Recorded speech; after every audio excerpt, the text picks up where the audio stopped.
il existe, dans le long souffle de l'histoire humaine, une fracture presque imperceptible, un moment silencieux où quelque chose semble s'être figé. Avant, l'espèce avançait au rythme lent des mutations, remodelées par les famines, les migrations et la peur. Puis, il y a environ 70 000 ans, une étrange stabilité est apparue, comme si le cours de notre transformation s'était ralenti, retenu par une force discrète. Les os devenaient moins massifs, les visages s'affinèrent, et pourtant l'essentiel restait inchangé. Les récits des généticiens parlent d'un goulet d'étranglement, de quelques milliers d'êtres humains seulement, suspendus au bord de l'effacement. De cette fragile poignée serait née une espèce presque immobile, façonnée non plus par le hasard mais par la culture, le feu et l'abri des idées. Ce qui s'est arrêté alors continue de nous interroger. Pendant longtemps, personne n'a réellement compris à quel point Quentin notre espèce avait vacillé. Les traces du passé sont discrètes, presque effacées, comme si le temps s'était appliqué à recouvrir les preuves d'un événement trop fragile pour être raconté. Pourtant, sous la surface de notre diversité apparente, un fait persiste. Tous les êtres humains actuels descendent d'un nombre étonnamment réduit d'individus. Cette mince parentèle, longtemps ignorée, demeure inscrite dans nos gènes comme un murmure venu d'un âge où l'humanité ne tenait qu'à un fil. Il y a environ 70 000 ans, quelque chose a brisé la continuité de notre histoire. Le monde lui-même semblait entrer dans une période d'instabilité profonde. Le climat se fragmentait, oscillant entre sécheresses extrêmes et hivers interminables. Les grandes plaines africaines qui avaient accueilli nos ancêtres se contractaient, forçant les groupes humains à se déplacer, à chercher des zones où la nourriture demeurait possible. Les ressources diminuaient, les territoires se rétractaient, et la pression de survie s'intensifiait jusqu'à remodeler silencieusement les populations. Les archéologues ont retrouvé, dans certains sols anciens, des strates de cendres fines, dispersées à une échelle presque planétaire. Elles proviennent de l'une des éruptions volcaniques les plus puissantes de l'histoire géologique, un événement dont les effets ont duré des années. Il n'est pas certain que l'humanité ait été directement menacée par les flammes elles-mêmes, mais le monde qui suivit fut profondément transformé. Les températures se chutèrent, les vents changèrent de direction, et les cycles de pluie se déplacèrent vers des régions impropres à la vie humaine. Pour les groupes déjà fragilisés par des millénaires de compétition écologique, ce bouleversement climatique fut probablement un tournant décisif. Ce n'est pas la violence d'un seul événement qui a failli nous effacer, mais plutôt l'accumulation lente d'épreuves successives. Les migrations devenaient plus longues, les rivalités pour les territoires plus fortes, et les maladies plus meurtrières dans des populations affaiblies. Peu à peu, un phénomène se produisit. Les groupes humains se divisèrent, s'éparpillèrent, puis se réduisirent encore. Certains disparurent sans laisser de traces visibles. D'autres survécurent, mais dans des conditions telles que leurs générations se succédaient, sans réelle expansion démographique. C'est dans cet effondrement discret que se trouve le mystérieux goulet d'étranglement, un passage étroit où l'espèce entière aurait pu s'éteindre. Les généticiens l'ont découvert bien plus tard en étudiant la variabilité humaine et la comparant à celle d'autres espèces de mammifères. Ils constatèrent donc que tous les humains modernes se ressemblent étonnamment, d'un point de vue génétique. La plupart des animaux disposant d'une population mondiale comparable présentent une diversité bien plus grande. Chez nous, au contraire, tout semble indiquer que nous sommes les descendants d'un petit groupe, peut-être quelques milliers d'individus seulement. Ce nombre n'est jamais certain, car les chiffres précis se perdent dans l'opacité du temps. Mais les modèles convergent, un rétrécissement brutal de la population humaine s'est produit. Ce goulet n'a pas seulement réduit notre diversité génétique, il a aussi fixé, presque par hasard, certaines caractéristiques de notre espèce. Des traits physiques, des vulnérabilités biologiques, des particularités immunitaires ont été figés à cette époque, non parce qu'ils étaient nés bénéfiques, mais parce qu'ils appartenaient simplement aux survivants. L'évolution ne choisit pas toujours ce qui est le mieux, elle transmet ce qui reste. Pour comprendre ce moment, il faut imaginer de petits groupes humains dispersés sur des territoires devenus hostiles. Ils suivent dans ça les troupeaux, franchissent donc des montagnes, traversent des régions désertifiées où la pluie ne vient plus. Ils ne savent pas que d'autres groupes, loin d'eux, vivent de les mêmes épreuves. Ils ignorent là que leurs choix, leurs alliances, leurs pertes détermineront l'avenir d'une espèce entière. Pour eux, chaque jour est une simple question de survie. Pour nous, à distance, c'est un point d'inflexion dans l'histoire de l'évolution. Ce goulet n'a pas seulement resserré la lignée humaine, il a aussi modifié la manière dont nous allions évoluer par la suite. En réduisant drastiquement notre diversité, il a limité la matière première de l'évolution, ces variations génétiques sur lesquelles la sélection naturelle agit. Une espèce homogène est plus stable, mais aussi moins adaptable. Ce paradoxe est au cœur de notre histoire. Nous sommes devenus les héritiers d'une stabilité forcée, d'un ralentissement presque mécanique des processus évolutifs. Pourtant, au milieu de cette période sombre, une transformation silencieuse se produisait. Les groupes humains développaient des formes plus élaborées de coopération.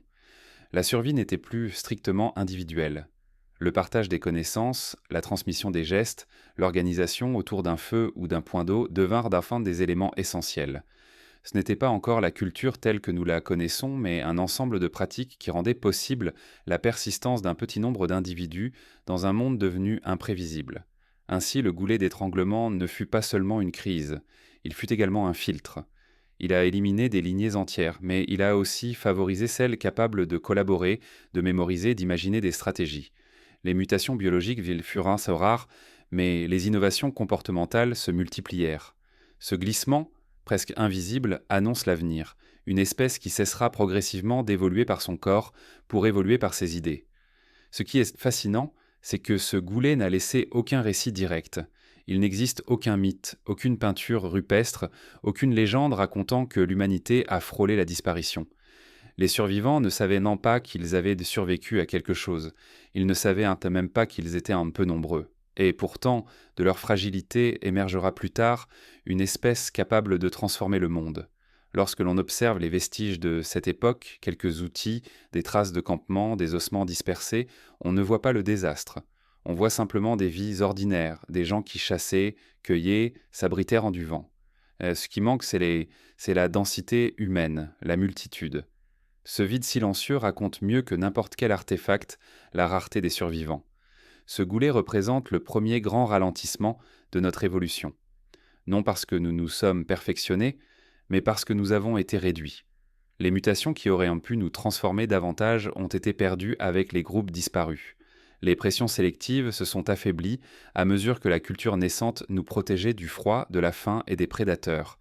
Une espèce qui invente des stratégies pour contourner les obstacles évolue moins par ses gènes et davantage par son inventivité. C'est là que se trouve le cœur du mystère. Pourquoi avons-nous cessé d'évoluer comme les autres espèces ? Pourquoi notre histoire biologique semble-t-elle s'être ralentie jusqu'à presque s'immobiliser ? Les réponses des gens commencent ici, dans ce passage étroit. Dans cette période où l'humanité ne devait presque rien à la génétique et tout à la chance et à la coopération. Ce goulet ne fut pas la fin. Il fut l'ouverture vers autre chose, vers une humanité fragilisée mais tenace, prête à se réorganiser, à inventer de nouveaux modes de vie.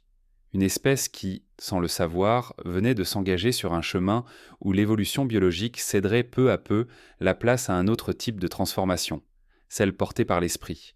Et c'est précisément de cette fragilité que naîtront les événements du chapitre suivant, celui où l'humanité, réduite mais vivante, se confronte à des années encore plus incertaines, où chaque souffle compte et où l'avenir repose sur quelques poignées de survivants seulement.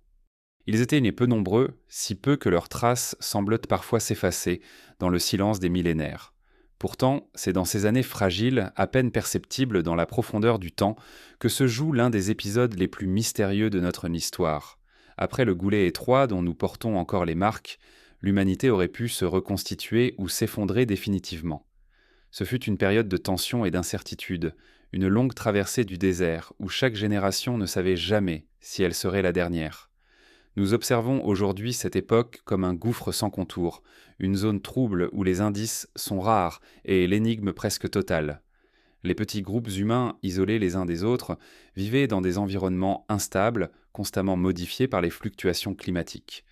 Les sécheresses en succédaient aux périodes de froid, les forêts avançaient, puis reculaient, les animaux migrateurs changèrent de route. Rien ne demeurait fixe assez longtemps pour offrir un sentiment de sécurité.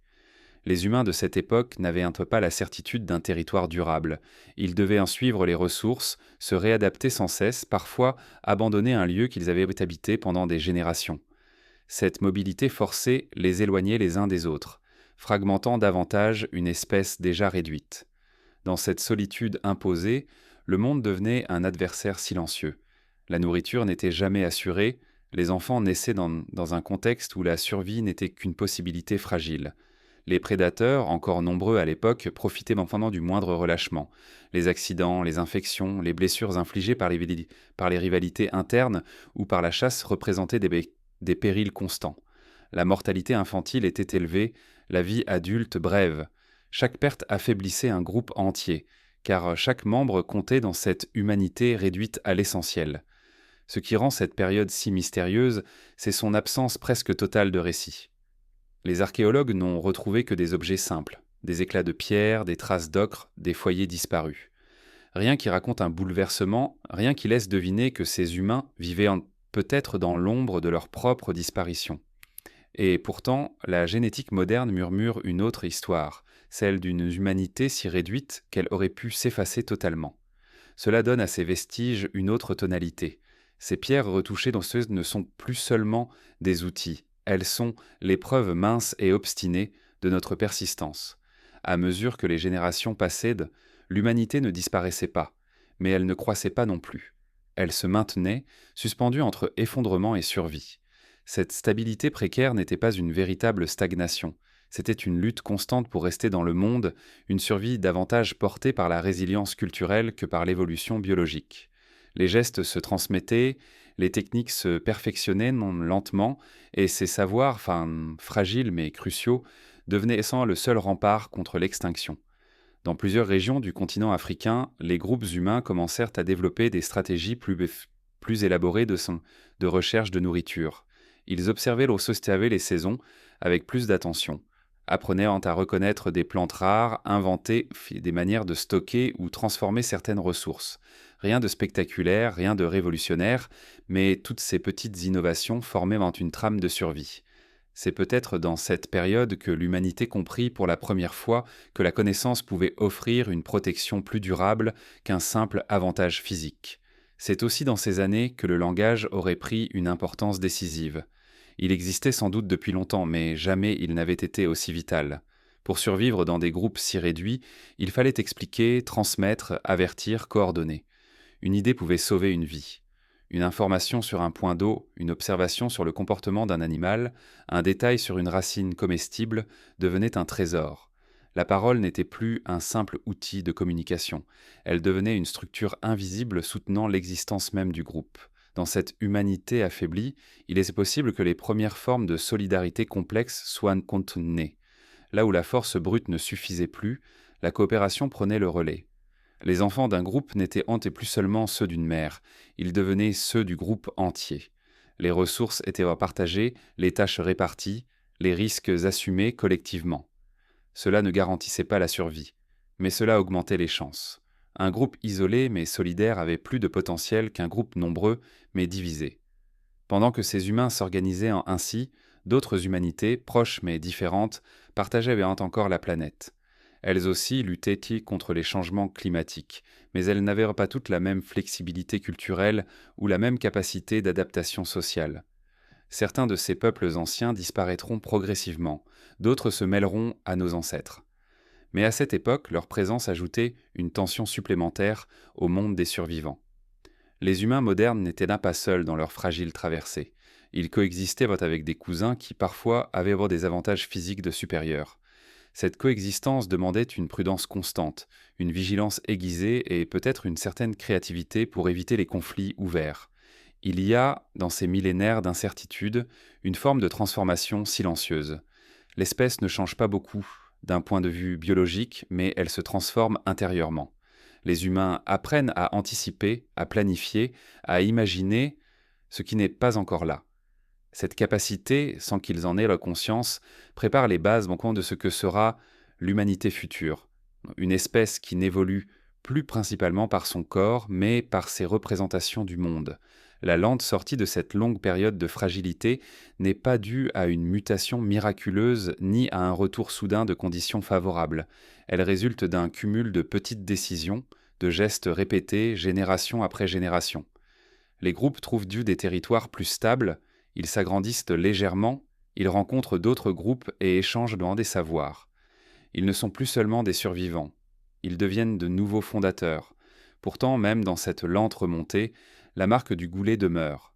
La diversité génétique reste faible, la population croît lentement et l'espèce entière porte encore la trace de son passage à travers l'étroitesse. Ce qui frappe lorsqu'on contemple cette époque, c'est la modestie des événements. Il n'y a pas de héros, pas de bataille titanesque, pas de miracle. Seulement des humains qui avancent, jour après jour, dans un monde qui ne leur laisse aucune marge d'erreur. C'est peut-être cette modestie même qui explique pourquoi nous avons si longtemps ignoré la gravité de cette période. Les changements les plus importants ne sont pas toujours ceux que l'on remarque, ils naissent aussi souvent dans l'invisible. Ces années où l'humanité a failli disparaître marquent la transition entre deux régimes d'existence, celui où les forces de la nature dictaient la forme de notre évolution, et celui où nos modes de vie commencèrent à en déterminer le cours. Lorsqu'on se penche sur cette époque, on perçoit une tension constante entre vulnérabilité et ingéniosité, une oscillation qui annonce l'avenir de notre espèce. L'évolution biologique s'y ralentit, non parce qu'elle n'avait plus de matière pour agir, mais parce que la culture commençait à jouer un rôle de protection. Une nouvelle dynamique se mettait en place, encore hésitante, mais déjà suffisamment forte pour influencer la suite. Et c'est à partir de ces fondations fragiles que s'ouvre la prochaine étape, celle où le climat lui-même, changeant et implacable, deviendra un acteur majeur dans notre destin, sculptant les paysages et les corps, mais trouvant face à lui une humanité de plus en plus inventive, prête à se réorganiser pour continuer à exister. Pendant ces millénaires suspendus, l'humanité déjà fragilisée dut affronter un autre adversaire, bien plus vaste que la faim ou les prédateurs, le climat lui-même. Les archives naturelles montrent une terre en pleine convulsion. Les saisons se déréglaient, les vents changeaient d'orientation, les pluies abandonnaient en certaines régions pour se déchaîner ailleurs. Rien ne demeurait fidèle à lui-même. Dans ce monde instable, les corps humains, habitués à des cycles plus réguliers, furent soumis à des pressions silencieuses mais implacables. Les lignées se brisèrent, parfois sans laisser la moindre trace, et seules quelques-unes résistèrent à ces fluctuations brutales. Il est difficile d'imaginer la lenteur de ces changements, car ils s'étendaient sur des siècles, parfois des millénaires. Pourtant, pour ceux qui vivaient à cette époque, la différence était perceptible au fil des générations. Une vallée fertile devenait soudain aride. Une steppe accueillante se transformait en marécage glaçant. Là où l'on chassait autrefois les grands herbivores, il ne restait plus que quelques oiseaux maigres et des plantes difficiles à digérer. Les humains étaient en compte forcés de se déplacer, parfois sur de très longues distances, sans avoir la certitude que le prochain lieu serait plus clément. Ces migrations continuèrent un peu d'affaiblir les petits groupes déjà isolés. Chaque déplacement mettait en péril les plus vulnérables, les enfants, les personnes âgées, même les adultes blessés ou malades. Ceux qui ne pouvaient suivre étaient laissés derrière, et le groupe devait se résoudre à avancer. Dans cette humanité réduite à quelques milliers d'individus dispersés, la perte d'un seul membre comptait. Un chasseur expérimenté disparaissait. C'était tout un savoir qui s'effaçait. Une femme en âge de porter des enfants mourait, c'était une future génération qui s'envolait. Ainsi, le climat n'a pas seulement modifié les paysages, il a infligé un tribut direct au corps et aux lignées. Les périodes de froid furent particulièrement destructrices. Lorsque les vents glacés descendaient des montagnes ou que des couches de nuages persistants réduisaient la lumière, les plantes poussaient difficilement.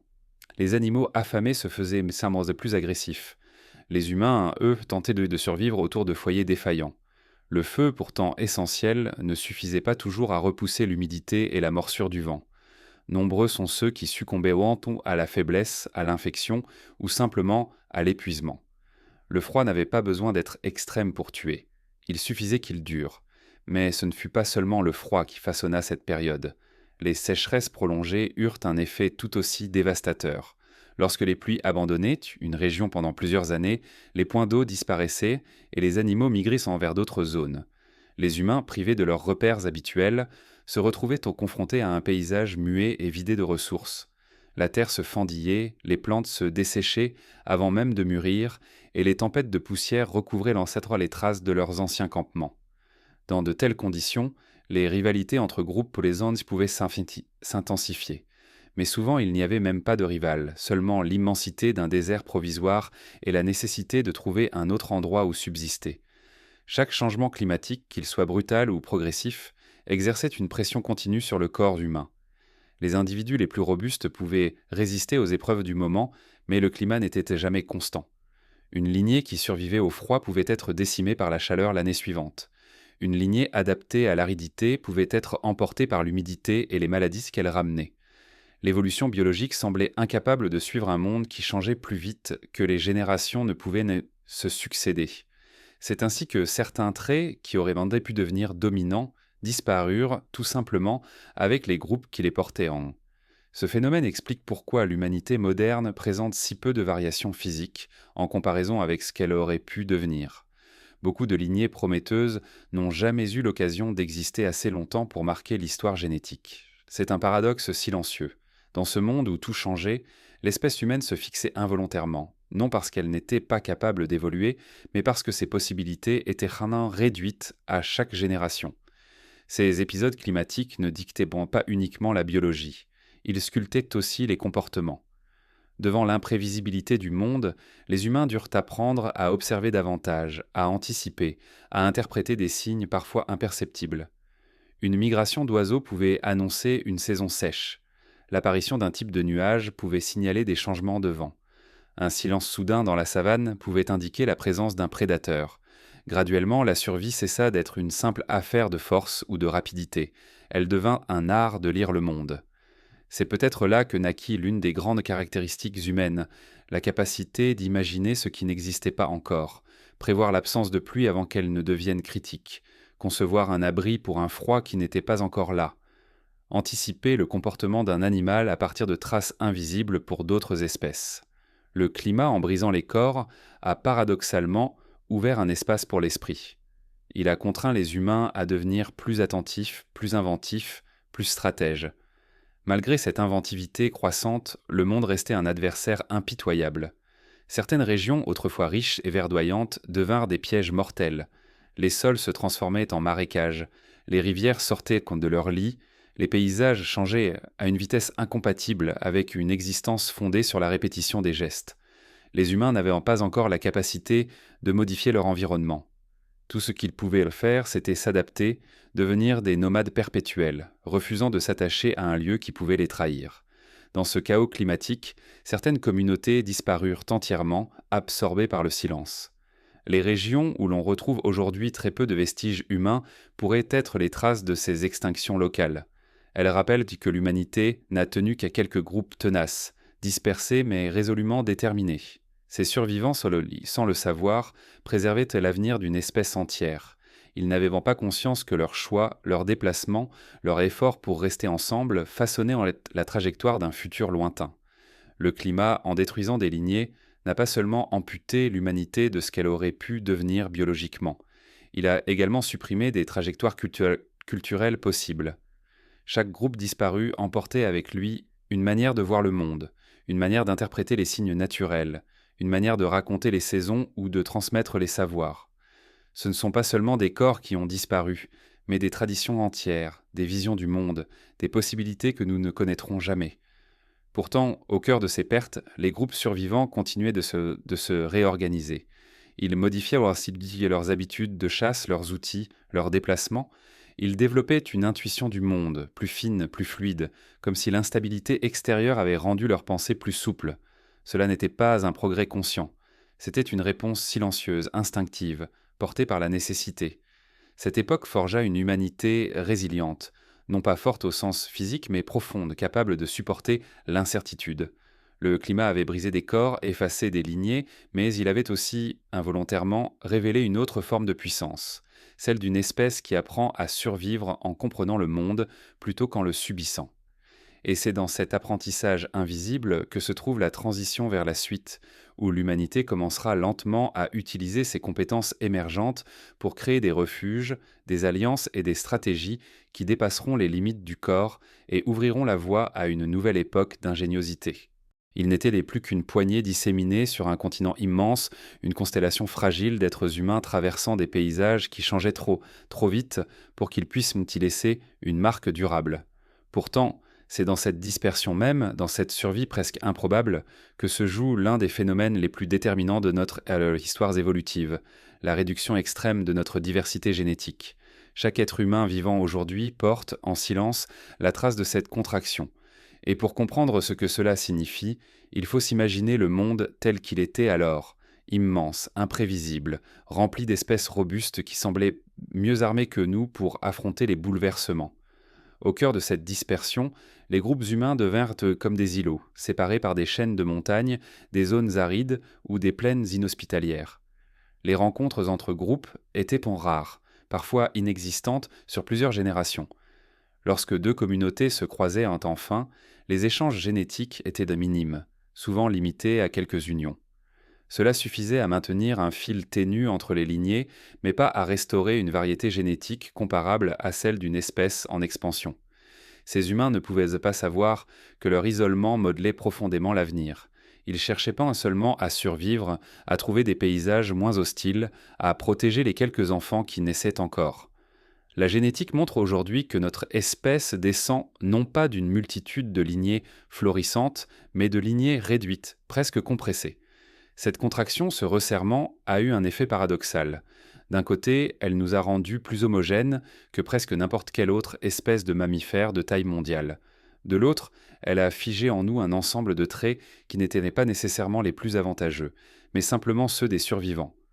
Nous sommes les héritiers d'un hasard obstiné, d'une continuité qui s'est maintenue malgré l'effacement de millions de possibilités. Pendant cette période, chaque groupe survivant était façonné par les conditions spécifiques de son environnement.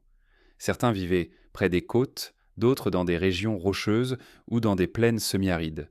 Cette diversité d'habitats produisait des adaptations locales, mais ces adaptations restaient limitées dans le temps. Un changement climatique soudain pouvait anéantir un groupe entier, avec toutes de ses adaptations particulières. Ainsi, ce qui aurait pu devenir une grande mosaïque de populations humaines aux spécificités variées se réduisait régulièrement à quelques branches persistantes, tandis que les autres s'effaçaient avant d'avoir le temps de se stabiliser. Il est même probable que certaines lignées humaines développèrent des traits physiques ou biologiques que nous ne verrons jamais. Peut-être des gabarits plus massifs pour supporter le froid, peut-être des métabolismes capables de résister à l'aridité extrême, peut-être des particularités anatomiques adaptées à des modes de vie que nous ne pouvons qu'imaginer. Toutes ces possibilités furent effacées avant d'avoir pu laisser la moindre empreinte durable dans le patrimoine génétique de l'humanité. Il ne reste que les traces muettes des lignées qui ont survécu, et leur immense fragilité inscrite en filigrane. Ce resserrement génétique eut aussi un effet sur la manière dont les maladies évoluaient dans ces petits groupes. Une population réduite est plus vulnérable aux épidémies. Une maladie qui se propage rapidement peut éliminer un groupe entier. Pourtant, si elle ne disparaît pas totalement, cette population peut ensuite développer une résistance partielle, une sorte de mémoire biologique façonnée par l'expérience de quelques survivants. Là encore, ce ne sont pas les individus les plus robustes qui prévalent, ce sont ceux qui, par hasard ou par particularité immunitaire, arrivent à persister suffisamment longtemps pour transmettre leurs caractéristiques. Dans ce monde dispersé, les rencontres entre groupes humains représentaient parfois un risque, parfois une chance. Un risque lorsque des maladies circulaient dans un groupe mais pas dans l'autre. Une chance lorsque la rencontre permettait un échange génétique rarissime, renforçant légèrement la diversité d'une lignée. Il est émouvant de penser que certaines unions isolées entre deux individus appartenant à des groupes qui ne se croisèrent qu'une seule fois furent peut-être déterminantes pour la survie de l'humanité. Ce n'est là ni une légende ni une extrapolation romantique. Lorsque la population totale ne compte que quelques milliers d'individus, la naissance d'un enfant issu d'un échange intergroupe peut réellement modifier le destin de générations entières. Avec le temps, certains groupes se trouvèrent dans des régions un peu plus stables. Ces refuges temporaires, souvent situés près de rivières ou de zones côtières, permirent à de petites populations de se maintenir sur plusieurs générations. Ce n'étaient pas des havres de paix, mais simplement des territoires où les conditions n'étaient pas immédiatement mortelles. Dans ces lieux, les humains développèrent des comportements plus structurés, des stratégies de survie plus fines, parfois même des traditions qui se transmettaient avec une certaine continuité. Ces traditions n'ont pas survécu jusqu'à nous, mais leur existence probable montre que l'humanité, même au bord de l'effacement, continuait d'inventer. Ce qui rend cette période encore plus fascinante, c'est que les différences culturelles qui se développaient alors n'étaient probablement pas très visibles d'un groupe à l'autre.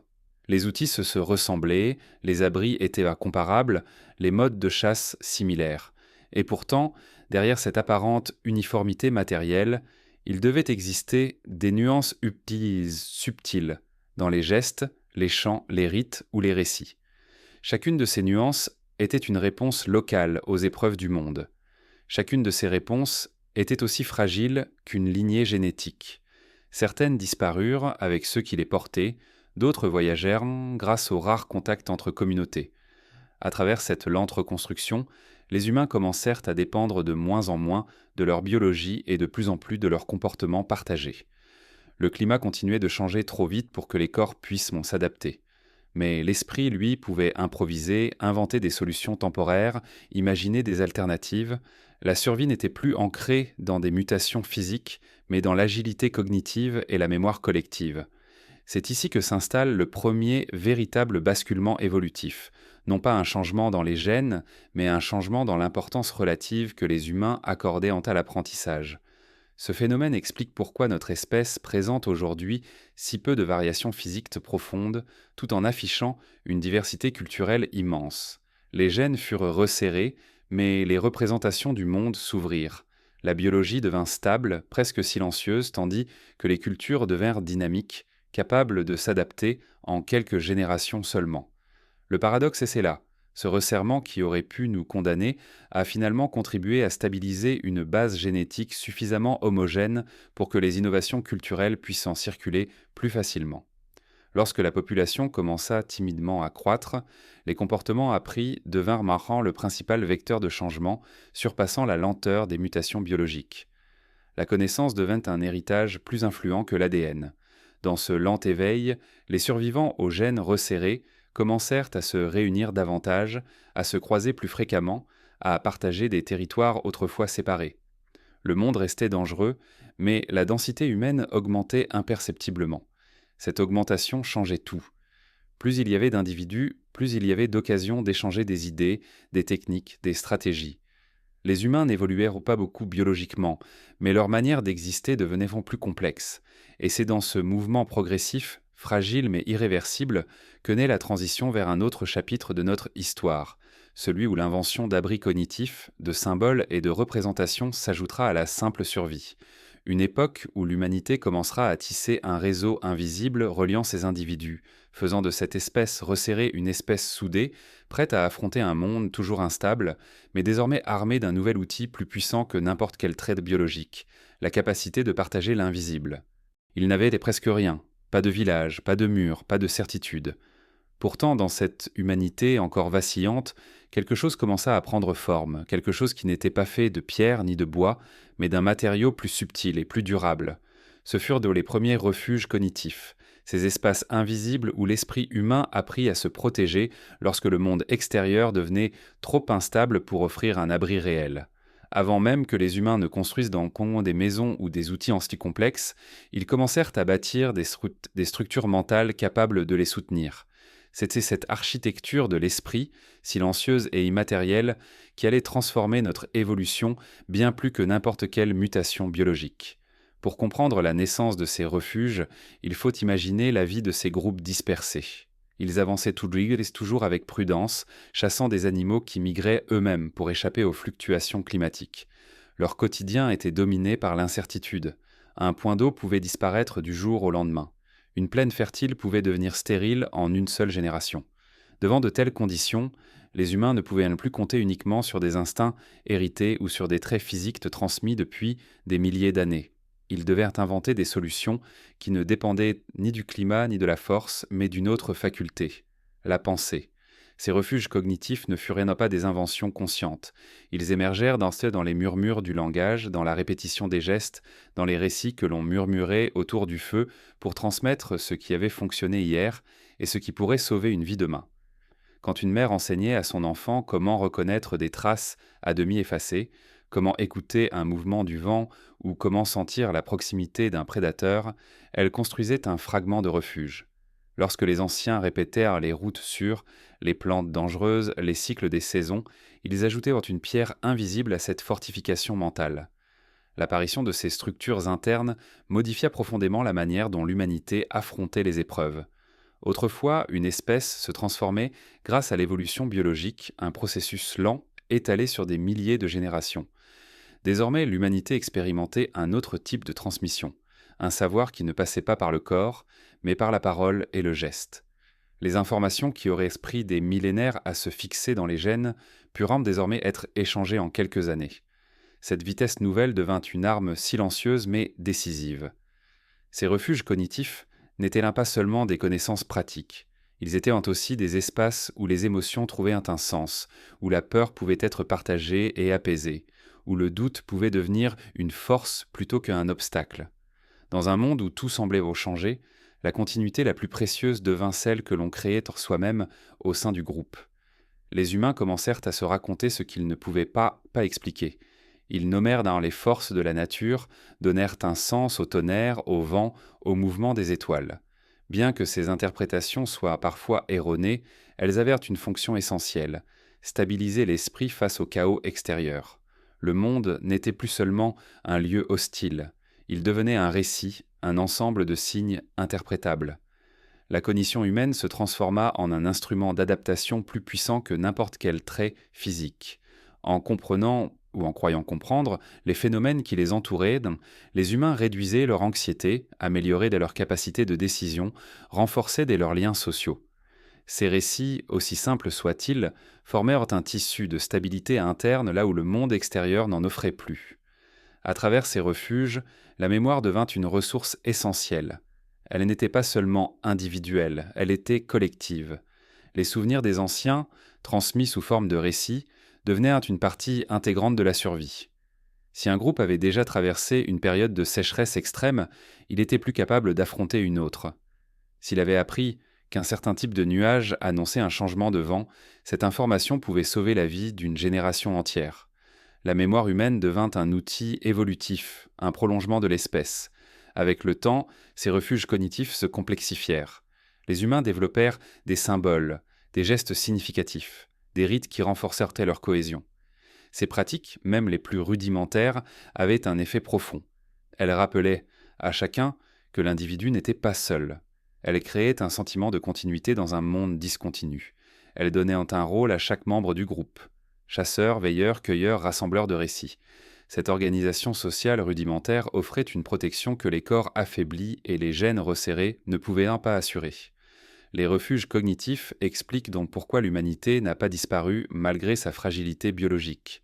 Ils expliquent aussi pourquoi, malgré la réduction extrême de notre diversité génétique, nous avons développé une diversité culturelle immense. Les gènes ont été compressés, mais les idées se sont propagées, multipliées, transformées. Chaque groupe isolé inventait des façons de voir le monde, et ces façons, lorsqu'elles se rencontraient, en donnaient naissance à de nouvelles combinaisons. L'évolution culturelle était en marche, souple, rapide, imprévisible. Ce processus eut un autre effet, plus inattendu encore. Il commença à réduire l'influence directe de la sélection naturelle. Dans une espèce qui apprend vite, qui transmet ce qu'elle sait, qui protège ses enfants non seulement par la force mais par le savoir, la pression biologique diminue. Les humains purent survivre sans nécessairement posséder les caractéristiques physiques les plus adaptées. Un individu fragile, mais doté d'une bonne mémoire ou d'un sens aigu de l'observation, pouvait contribuer au groupe autant qu'un chasseur robuste. Certains traits physiques perdirent de leur importance. D'autres, liés à la cognition, comme l'attention, la créativité ou la coopération, devinrent de nouveaux piliers. Ainsi, le refuge cognitif ne fut pas seulement un soutien psychologique, il devint un moteur d'évolution. Il modifia ce que l'humanité considérait comme essentiel. Il transforma la notion même d'adaptation. Dans cette transition, les humains commencèrent à dépendre davantage de leurs idées que de leur corps. C'est une bascule immense, presque invisible, mais fondamentale. Si l'on observe aujourd'hui cette période, elle ressemble à un carrefour où tout aurait pu se perdre et où tout s'est finalement réorganisé. Les humains fragilisés par le climat et la rareté trouvèrent dans leur propre esprit un espace où continuer à exister. Ils inventèrent les prémices de la symbolisation, de la transmission structurée, de la planification. Ils commencèrent à anticiper l'avenir, à s'y préparer, à imaginer ce qu'ils ne voyaient pas encore. Ces capacités cognitives, naissantes mais déjà puissantes, allaient bientôt devenir plus déterminantes que n'importe quelle transformation biologique. Dans la suite de cette histoire, ces refuges internes s'entrelaceront avec d'autres forces émergentes, le langage structuré, les alliances entre groupes, les premières formes de ritualisation. Mais avant d'en arriver là, il reste à comprendre comment cette humanité qui se protégeait, désormais par ses idées, allait continuer à affronter un monde imprévisible, et comment, à travers ces défis, le langage deviendrait l'outil le plus complexe, le plus mystérieux et le plus essentiel jamais développé par une espèce au bord de sa propre disparition. Avant que les humains ne maîtrisent le feu comme un compagnon fidèle, avant qu'ils ne façonnent des outils nouveaux pour affronter leur environnement, ils euront besoin d'un autre appui, plus silencieux, plus fragile, mais infiniment plus puissant. Cet appui prit la forme du langage. Non pas celui que nous connaissons aujourd'hui, riche, nuancé, capable d'exprimer des idées abstraites ou des sentiments complexes, mais un langage naissant, hésitant, tissé de sons encore bruts, de gestes, de regards et de rythmes. Pourtant, même à cet état embryonnaire, il devint pour l'humanité un refuge contre la disparition. Sans le savoir, nos ancêtres construisaient la plus importante de leurs protections, une architecture invisible qui dépassait la force des armes et la robustesse des corps. Ce langage primitif n'était pas un luxe ni un simple outil de communication. Il était une nécessité vitale. Dans un monde où chaque erreur pouvait coûter la vie, pouvoir transmettre rapidement une information précise, l'emplacement d'un point d'eau, la présence d'un prédateur, la direction des troupeaux, devenait une question de survie collective. Les premières vocalisations distinctes, les variations de ton, les mouvements codifiés des mains, tout cela formait déjà un système capable de coordonner les actions de plusieurs individus. Ce système rudimentaire amplifiait la capacité du groupe à réagir aux dangers, à anticiper les changements, à s'organiser sans perdre un temps précieux. Mais le langage ne servait pas seulement à communiquer ce qui était visible. Peu à peu, il devint un outil pour transmettre ce qui était absent, lointain ou encore à venir. Cette transition marque un moment crucial dans l'histoire de notre espèce. Pour la première fois, les humains furent capables d'évoquer autre chose que le présent immédiat. Ils purent raconter ce qui s'était passé la veille, transmettre l'expérience d'une génération entière ou avertir d'un événement à venir, même si les signes n'étaient pas encore perceptibles. Cette capacité de projeter l'esprit au-delà de l'instant transformait en profondeur le rapport des humains à leur environnement. Dans les petits groupes dispersés à travers les plaines africaines, le langage permettait de relier les individus entre eux, non seulement par des nécessités pratiques, mais aussi par des émotions partagées. La peur d'une tempête, la tristesse après la perte d'un membre, la joie d'une chasse réussie trouvaient un écho dans ces vocalisations naissantes. Ce partage émotionnel renforçait la cohésion du groupe, un élément indispensable lorsque la survie dépendait de la solidarité. Une communauté soudée était plus résistante qu'un ensemble d'individus isolés. Le langage devint le ciment qui maintenait ces groupes fragiles, unis face aux épreuves. Au fil des générations, ces échanges donnèrent naissance à une structure plus complexe. Certaines vocalisations devinrent associées de manière stable à des objets, des actions ou des phénomènes naturels. D'autres furent réservées aux activités de groupe, comme la chasse ou la préparation des camps. Le langage devint un répertoire partagé, façonné par les besoins du quotidien, mais aussi par les expériences accumulées.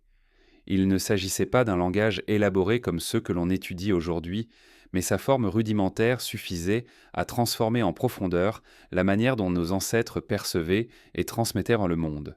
Ce développement du langage modifia également la manière dont les humains interprétaient la réalité. Ils purent donner des noms aux choses, aux lieux, aux émotions. Nommer, c'est déjà maîtriser. Une entité qui a un nom devient une chose que l'on peut évoquer, décrire, comprendre. Ce passage du non-dit au nommé constitue l'un des plus grands tournants cognitifs de notre histoire. Il permit aux groupes humains d'organiser leurs connaissances, de les stabiliser, de les transmettre plus efficacement. Le monde extérieur, imprévisible et changeant, devenait un peu plus compréhensible par l'entremise du langage. Ce qui est remarquable, c'est que le langage commença à influencer l'évolution humaine bien avant d'être pleinement formé. Une espèce qui communique mieux survit mieux. Cela signifie que, sans modifier en profondeur la structure de leur corps, les humains commencèrent à sélectionner involontairement des individus plus aptes à écouter, à comprendre, à interpréter, à mémoriser. Cette sélection douce, lente mais constante, façonna progressivement nos capacités cognitives. Le langage n'est pas seulement né de l'intelligence humaine, il contribua aussi à la faire croître. Le langage devint également un abri psychologique au sein d'un monde impitoyable. Les humains commencèrent à partager leurs peurs, à les transformer en récits, parfois même en explications symboliques. Dire que l'éclair était la colère d'une entité invisible ou que le vent portait un message n'était pas une preuve d'ignorance, mais une manière d'inscrire l'inconnu dans un espace mental ordonné. Ces premières interprétations symboliques formaient un refuge contre l'absurdité du monde extérieur. Elles donnaient du sens à l'imprévisible, réduisaient en l'angoisse, stabilisaient en l'esprit. Et il faut se rappeler, un esprit stabilisé est plus apte à survivre. Ces récits naissants ne devaient pas être très longs, ni très élaborés. Peut-être s'agissait-il de quelques sons répétitifs, de gestes codifiés, de rythmes frappés sur des pierres ou des troncs. Mais même dans cette simplicité, un ordre se construisait. Le groupe commençait à se définir par ce qu'il savait, par ce qu'il pouvait transmettre, par ce qu'il pouvait raconter. Une culture embryonnaire prenait forme. Grâce au langage, l'humanité commença à accumuler du savoir au lieu de le perdre. Dans une espèce dépourvue de langage, la mort d'un individu signifie souvent la perte de toutes ses connaissances de pratique. Chez les humains, le langage permettait de préserver ces connaissances pour les transmettre aux enfants. Ainsi, même si un groupe subissait des pertes, ses savoirs ne disparaissaient pas ni pas complètement. Cela fut déterminant dans une époque où les lignées pouvaient s'éteindre en quelques hivers. Le langage devenait un mécanisme de continuité, un moyen de stabiliser la survie malgré les fluctuations extérieures. Le langage renforça également l'entraide. Lorsqu'un individu apprenait une technique de chasse plus efficace, il pouvait la transmettre directement à tout le groupe. Lorsqu'un groupe découvrait un nouveau moyen d'accéder à l'eau ou de se protéger du froid, cette découverte devenait un bien collectif. L'humanité, jusque-là dispersée et vulnérable, devenait un réseau cognitif dans lequel chaque individu ajoutait sa pierre au savoir commun. Au-delà de la survie immédiate, le langage ouvrit une porte vers une nouvelle forme de complexité, la représentation. Les humains commencèrent à imaginer ce qui n'était pas là, à raconter ce qu'ils ne pouvaient plus voir, à évoquer les ancêtres, les saisons passées, les lieux lointains. Cette capacité à évoquer l'absent est l'un des fondements de toute pensée abstraite. Elle permit aux humains de planifier à long terme, de tenir compte de conséquences futures, d'aborder la réalité non seulement dans sa matérialité, mais aussi dans ses possibilités. Le langage fut donc bien plus qu'un moyen de communication. Il devint le dernier abri contre l'extinction, un refuge mental capable de contenir l'angoisse du monde et de renforcer les liens sociaux. Il devint aussi la première véritable innovation culturelle, celle qui permettait aux autres innovations de naître et de se transmettre. Grâce à lui, l'humanité ne dépendait plus seulement de son corps, mais de son esprit. Dans les chapitres qui suivront, cette transformation intérieure se mêlera à une autre force tout aussi déterminante, l'ombre des autres humanités, celle que nos ancêtres ont croisée, redoutée ou intégrée au fil des millénaires. Leur présence, parfois menaçante, parfois salvatrice, jouera un rôle crucial dans la manière dont notre espèce continuera à se construire et à se définir dans un monde encore instable et profondément mystérieux. Dans le long sillon de notre histoire, il existe une zone d'ombre que même les paléontologues ne peuvent qu'effleurer. Une époque où la nature tenta de nous remodeler à travers d'innombrables mutations, sans jamais parvenir à en faire des traits durables. C'est une période étrange, presque silencieuse, où l'évolution biologique sembla encore essayer d'insuffler à notre espèce des directions nouvelles, mais où presque toutes ces tentatives se perdirent avant d'avoir laissé la moindre trace visible dans l'humanité actuelle. Pour comprendre cette époque, il faut avoir en tête un paradoxe fondamental. Une espèce fragile, réduite à une poignée d'individus dispersés, aurait dû évoluer rapidement. Les pressions environnementales étaient extrêmes, les menaces constantes, les pertes fréquentes. En théorie, une telle situation favorise l'émergence de mutations nouvelles, certaines maladroites, d'autres potentiellement avantageuses, qui auraient pu s'ancrer dans la lignée humaine. Mais le monde ne suivait aucun schéma prévisible. Il changeait trop vite, trop violemment, rendant presque impossible la fixation d'un trait particulier. Dans ces groupes minuscules, il n'était pas rare qu'une mutation apparaisse. Peut-être une meilleure résistance au froid, une sensibilité accrue à certains signaux sonores, une variation dans la musculature ou dans le métabolisme. Mais ces traits, même s'ils offraient un certain avantage local, n'avaient souvent pas le temps de se répandre. Leurs porteurs mouraient trop tôt. Le groupe entier disparaissait. Le climat changeait encore. L'environnement s'inversait. La mutation devenait inutile, puis s'effaçait avant même de se transmettre à la génération suivante. Les fossiles, rares et fragmentaires, montrent parfois des différences anatomiques sur des squelettes contemporains de cette période. Des formes de crâne légèrement différentes, des proportions corporelles inhabituelles, des variations dans les os des mains ou des pieds. Ces anomalies prémenées peuvent être les traces infimes de mutations qui n'ont jamais survécu assez longtemps pour devenir des caractéristiques humaines durables. Ce sont des fantômes de possibilités, des chemins évolutifs avortés qui témoignent de la plasticité de notre espèce à cette époque. Mais pourquoi ces mutations ne se sont-elles pas implantées ? Parce que l'humanité vivait encore dans une dynamique de fragmentation brutale. Les groupes, trop petits et trop dispersés, manquaient certainement de stabilité démographique. Une mutation pouvait apparaître, mais il fallait ensuite que son porteur survive, se reproduise, que ses descendants fassent quoi de même, et que le groupe lui-même résiste aux fluctuations climatiques. Or, dans un monde où une sécheresse pouvait anéantir toute une communauté, où une simple blessure pouvait être fatale, où les territoires se modifiaient sans cesse, les conditions nécessaires à la fixation d'une mutation étaient des presque impossibles à réunir. Ainsi, l'évolution humaine ressemblait davantage à une succession d'essais avortés qu'à une progression continue. Dans cette époque chaotique, chaque tentative génétique se heurtait à l'imprévisibilité du monde extérieur. Cette instabilité empêchait également l'apparition de spécialisations physiques. D'autres espèces, confrontées d'état à des environnements plus réguliers, purent développer des adaptations remarquables. Des fourrures épaisses dans les régions froides, des membres longs dans les zones arides, des systèmes digestifs plus efficaces selon les ressources locales. Les humains, eux, étaient contraints par leur environnement instable à rester généralistes. C'était une faiblesse à court terme, mais c'est un instant. Mais cette absence de spécialisation allait devenir, paradoxalement, une force immense pour les millénaires futurs. Car une espèce spécialisée ne survit que dans son habitat particulier. Une espèce généraliste, au contraire, peut affronter presque n'importe quel changement. En perdant la possibilité d'évoluer rapidement vers un modèle précis, les humains conservèrent une flexibilité rare.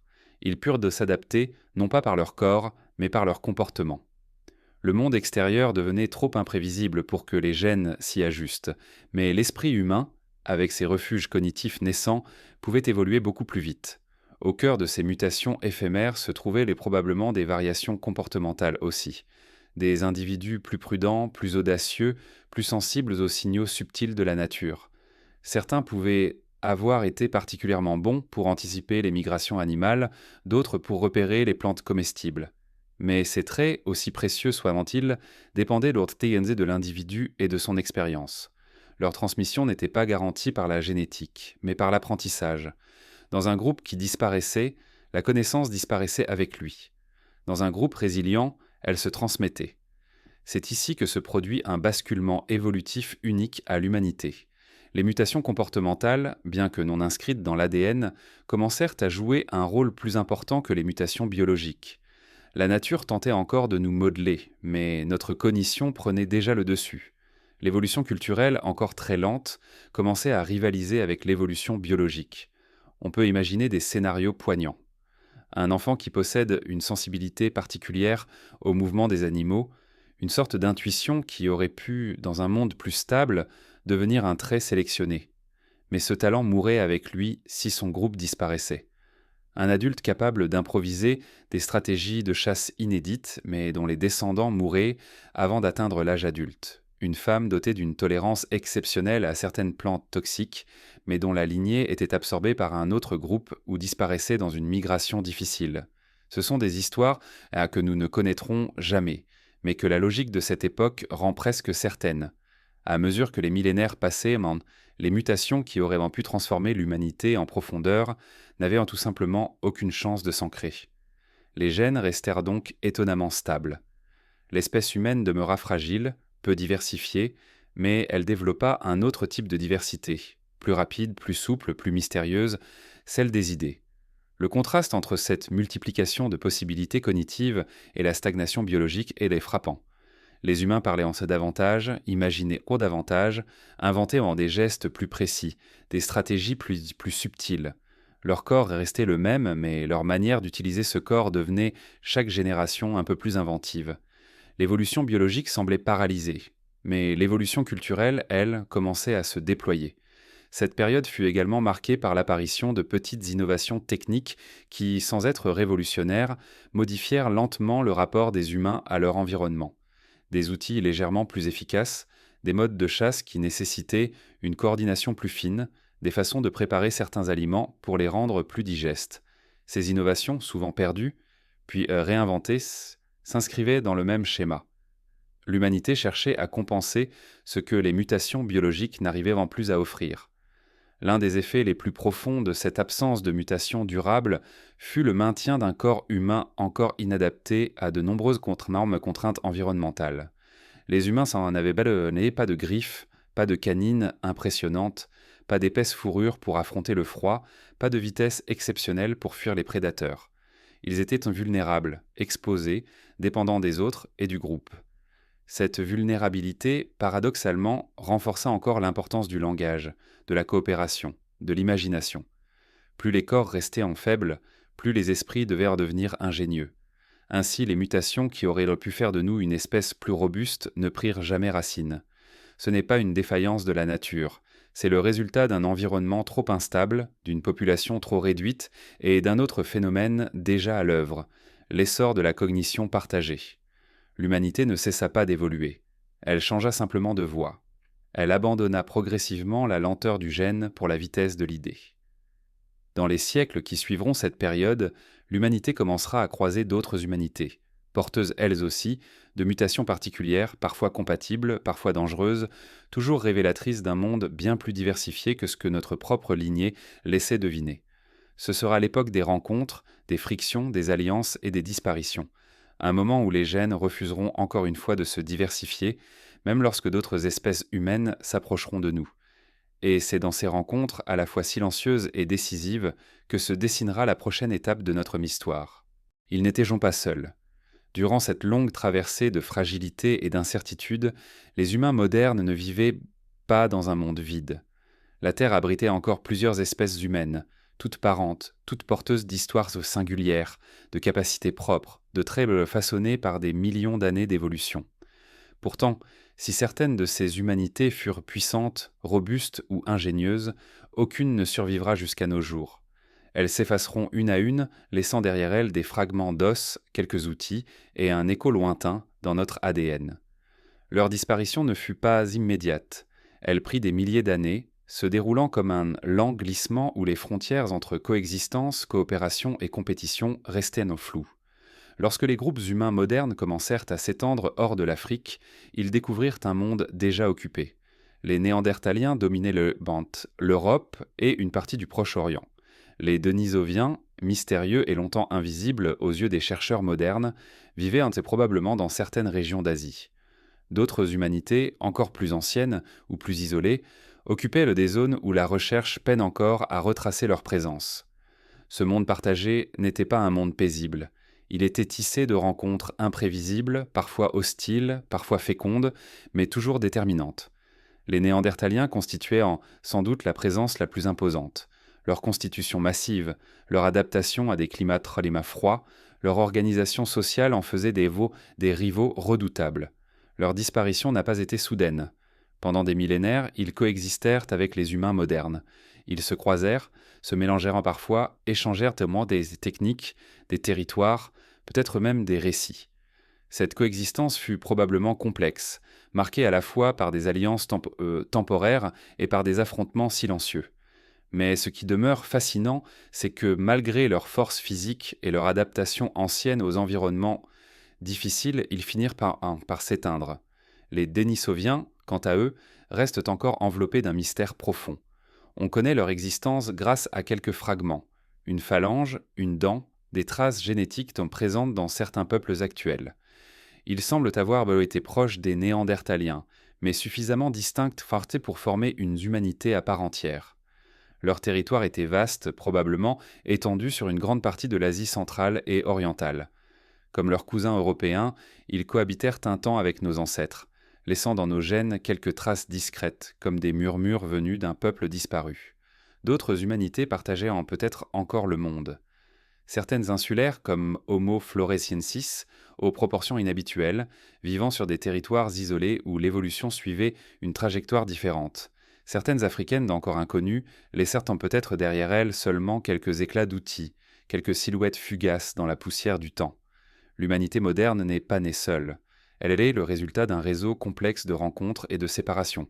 Ce qui rend ces autres humanités si intrigantes, c'est qu'elles étaient, chacune, adaptées à leur environnement mieux que les humains modernes ne l'étaient au moment de leur arrivée.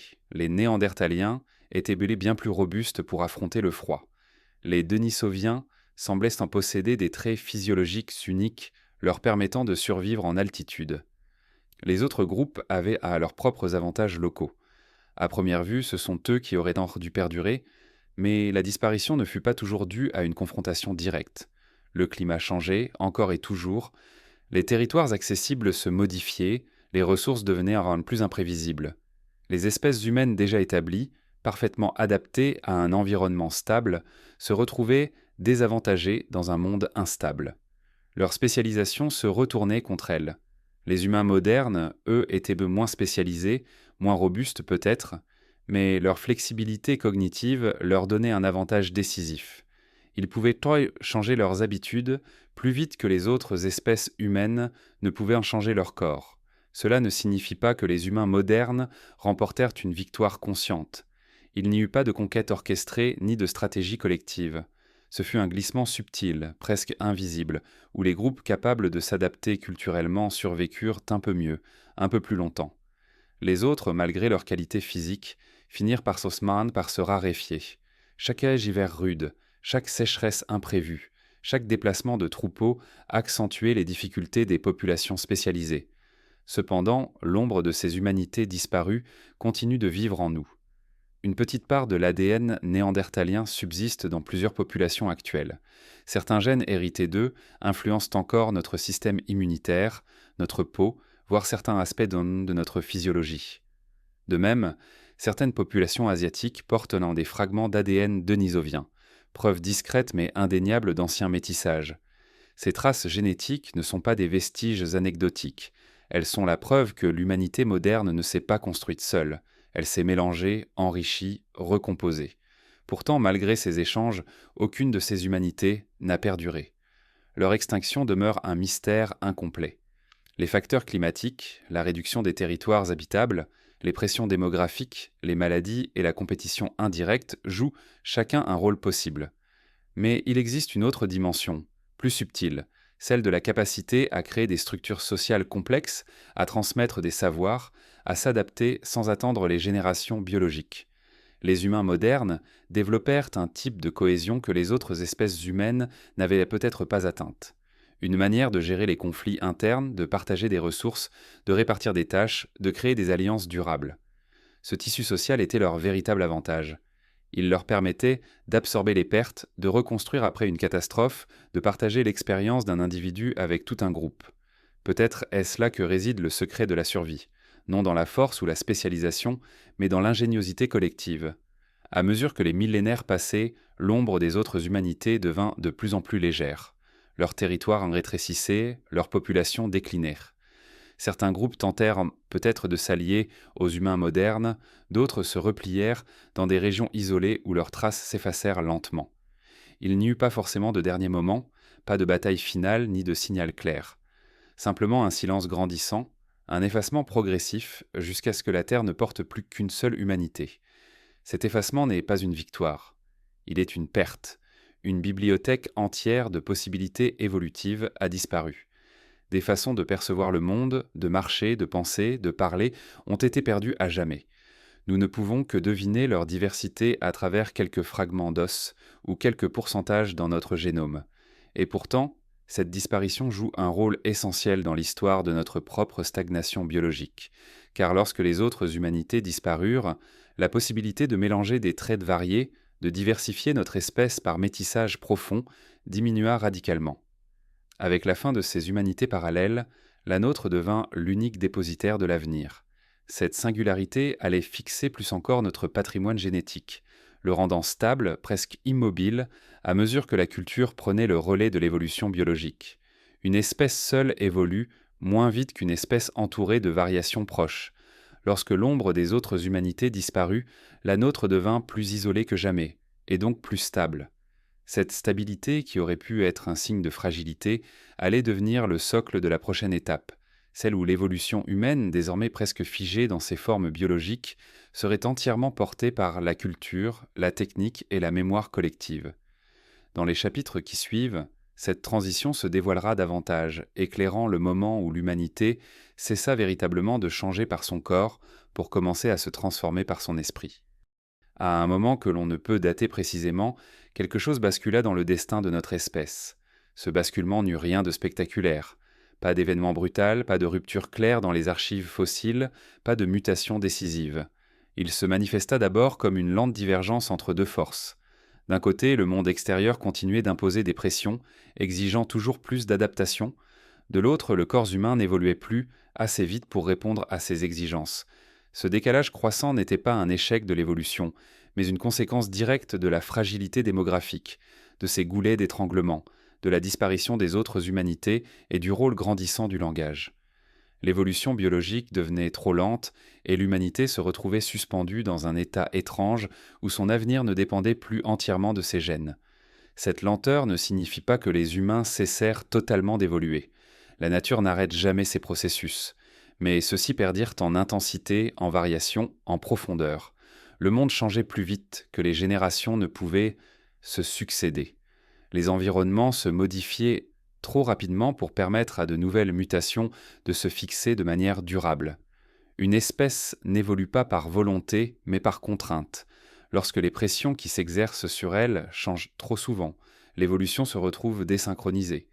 Les traits qui pourraient être avantageux dans une décennie deviennent obsolètes dans la suivante.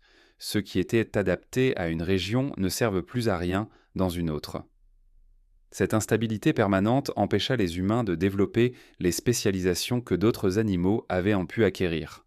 Dans ce contexte, l'humanité se retrouva dans une forme de stagnation biologique. Non pas une stagnation absolue, mais une stagnation relative. L'évolution, en quelque sorte, s'essoufflait. Les traits qui auraient pu se diversifier demeuraient uniformes, tandis que la culture, elle, commençait à se déployer avec une vitesse inédite.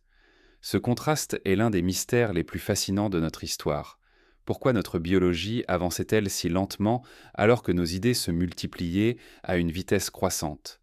L'une des réponses réside dans la manière dont les humains avaient appris à amortir les pressions environnementales. Une espèce qui ne possède pas de griffes, pas de fourrure épaisse, pas de crocs, devrait être vulnérable. Mais les humains avaient développé un autre type d'adaptation. La capacité de se protéger non par leur corps, mais par leur cognition. Face au froid, ils inventaient des abris et des vêtements.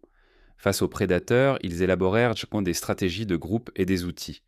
Face à la faim, ils diversifièrent leurs techniques de chasse et de cueillette. Ces innovations n'étaient pas inscrites dans les gènes. Elles étaient transmises oralement, observées, imitées. Cette invention de solutions temporaires eut un effet inattendu sur l'évolution biologique. Elle la ralentit. Lorsque la culture protège contre un danger, la biologie n'est plus contrainte de s'y adapter. Une population capable de fabriquer des outils tranchants n'a plus besoin de développer naturellement des griffes. Une population qui sait allumer un feu n'a plus besoin d'une fourrure dense. Une population qui s'organise en groupe n'a plus besoin d'une force individuelle extrême. Chaque innovation culturelle retirait un peu de pression sélective, un peu de nécessité d'évoluer par le corps. Ainsi, l'humanité devint biologiquement stable, non parce qu'elle était parfaite, mais parce qu'elle avait contourné les nécessités physiques par des solutions mentales. Le corps cessait progressivement d'être le principal terrain de l'évolution. L'esprit, lui, devenait son nouveau moteur. Ce glissement se remarque aussi dans la manière dont les humains géraient les maladies. Dans des populations plus grandes et plus denses, ce qui arriva lentement après la sortie du goulet d'étranglement, les maladies ne pouvaient plus éliminer aussi facilement des lignées entières. Certaines communautés pouvaient s'échanger des remèdes rudimentaires, protéger les plus vulnérables, transmettre les méthodes qui avaient permis de soigner ou d'éviter une infection particulière. Ce ne sont pas des solutions sophistiquées, mais elles suffirent à réduire l'impact sélectif des maladies. Une maladie qui tue moins systématiquement exerce moins de pression évolutive. Encore une fois, l'évolution biologique ralentissait parce qu'elle était suppléée par un début de culture médicale, même embryonnaire. Dans cette dynamique, un autre facteur intervint, la socialité humaine. Plus les groupes devenaient cohésifs, plus ils prenaient soin de leurs membres. Cela peut sembler anodin, mais cela change tout. Lorsqu'une espèce protège ses individus malades, blessés ou âgés, elle empêche l'élimination naturelle des traits biologiquement moins avantageux. Une humanité qui se protège mutuellement ralentit son propre processus d'évolution. Les individus faibles peuvent survivre longtemps, transmettre leurs traits, participer à la culture du groupe. Ils ne sont plus éliminés par la sélection naturelle. C'est ainsi que notre espèce développa une forme d'empathie structurelle qui deviendra l'une de ses caractéristiques les plus fondamentales. Mais ce ralentissement ne fut pas exempt de danger. Une espèce dont la biologie évolue peu peut devenir vulnérable si son environnement change brutalement. Ce fut le cas pour certains groupes humains qui disparurent malgré leurs capacités cognitives. La culture peut amortir des chocs, mais elle ne peut pas éviter tous les bouleversements. Cependant, à mesure que les millénaires passaient, la densité humaine augmentait peu à peu, multipliant les échanges et la diffusion des innovations. L'humanité n'était plus seulement une espèce dispersée, elle devenait une espèce connectée. Dans un tel contexte, le rôle des mutations génétiques devenait secondaire. Les innovations culturelles circulaient plus vite que les gènes, elles pouvaient apparaître dans un groupe, se répandre vers d'autres, se transformer et s'adapter en quelques décennies. L'évolution biologique, qui demande des milliers d'années pour affirmer un changement stable, fut dépassée par une évolution culturelle qui, elle, se comptait en années ou en générations courtes. À ce moment précis, même si personne ne pouvait le percevoir, l'humanité venait de changer de régime évolutif. Le jour où l'évolution devint trop lente ne fut pas un moment précis, mais une longue transition, un glissement, une asymétrie croissante entre ce que le corps pouvait changer et ce que l'esprit pouvait transformer. Lorsque les humains apprirent à modifier leur environnement au lieu de se laisser modifier par lui, ils prirent une voie que peu d'espèces ont empruntée. Ils commencèrent à dépendre davantage de leurs innovations que de leurs mutations. Ce processus eut aussi des conséquences sur leur perception du monde. Une espèce dont le corps n'évolue plus de manière significative commence à percevoir son environnement autrement. Les humains cessèrent d'être guidés uniquement par leurs instincts biologiques. Ils commencèrent à envisager le monde non seulement comme un lieu qu'ils devaient en subir, mais comme un espace qu'ils pouvaient interpréter, organiser, comprendre, transformer. Et c'est dans ce nouvel état, où l'évolution biologique n'était plus le moteur principal de l'espèce, que se prépara la grande mutation culturelle, l'essor de la coopération symbolique, des alliances durables et des premières cultures complexes. L'humanité, désormais libérée de la vitesse lente des gènes, allait s'aventurer dans un territoire entièrement nouveau. Le chapitre suivant dévoilera comment cette culture grandissante commença peu à peu à remplacer la sélection naturelle, modifiant à jamais le destin de notre espèce. Il n'y eut pas de premier feu unique, pas de moment solennel où un groupe d'humains se serait rassemblé autour d'une flamme miraculeuse. Le feu existait déjà depuis longtemps dans le monde sous forme d'incendies naturels, de braises laissées par la foudre ou de coulées volcaniques. Mais à un moment donné, dans un coin obscur du passé, une lignée humaine apprit non pas à craindre le feu, mais à l'apprivoiser. Elle apprit à le transporter, à le protéger, à le nourrir. Cette découverte d'apparence simple allait entraîner des conséquences profondes. Le feu n'était pas seulement une source de chaleur, il devint un partenaire invisible, un outil culturel si puissant qu'il transforma lentement la biologie humaine elle-même. Avant l'usage régulier du feu, l'alimentation humaine était dominée par la dureté. Racines fibreuses, morceaux de viande crue, graines difficiles à broyer, tissus coriaces. Les mâchoires humaines étaient alors plus robustes, les dents plus massives, les muscles du visage plus développés. La mastication représentait une tâche quotidienne exigeante. Mais lorsque les premiers humains commencèrent à cuire les aliments, quelque chose d'immense se produisit. La pression exercée par la nécessité de broyer des nourritures résistantes diminua. Le feu rendait les aliments plus tendres, plus digestes, plus sûrs. Il neutralisait les toxines, éliminait une partie des parasites et libérait davantage d'énergie contenue dans les plantes et les animaux. Ce changement ne fut pas immédiat.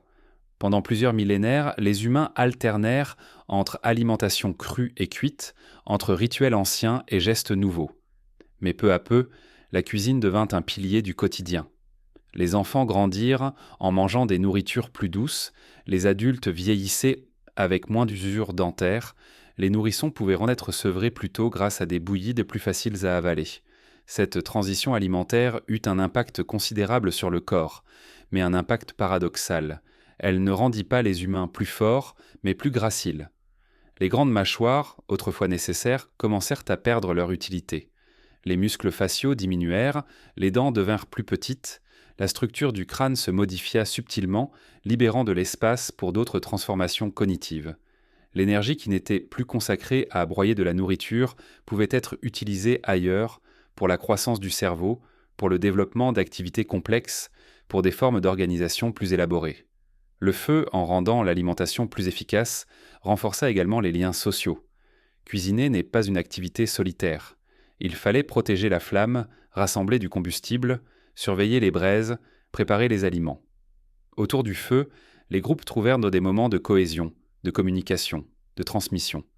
Les récits naquirent probablement dans cette lumière vacillante, lorsque les dangers de la nuit pouvaient être mis à distance, remplacés par les mots et les gestes partagés.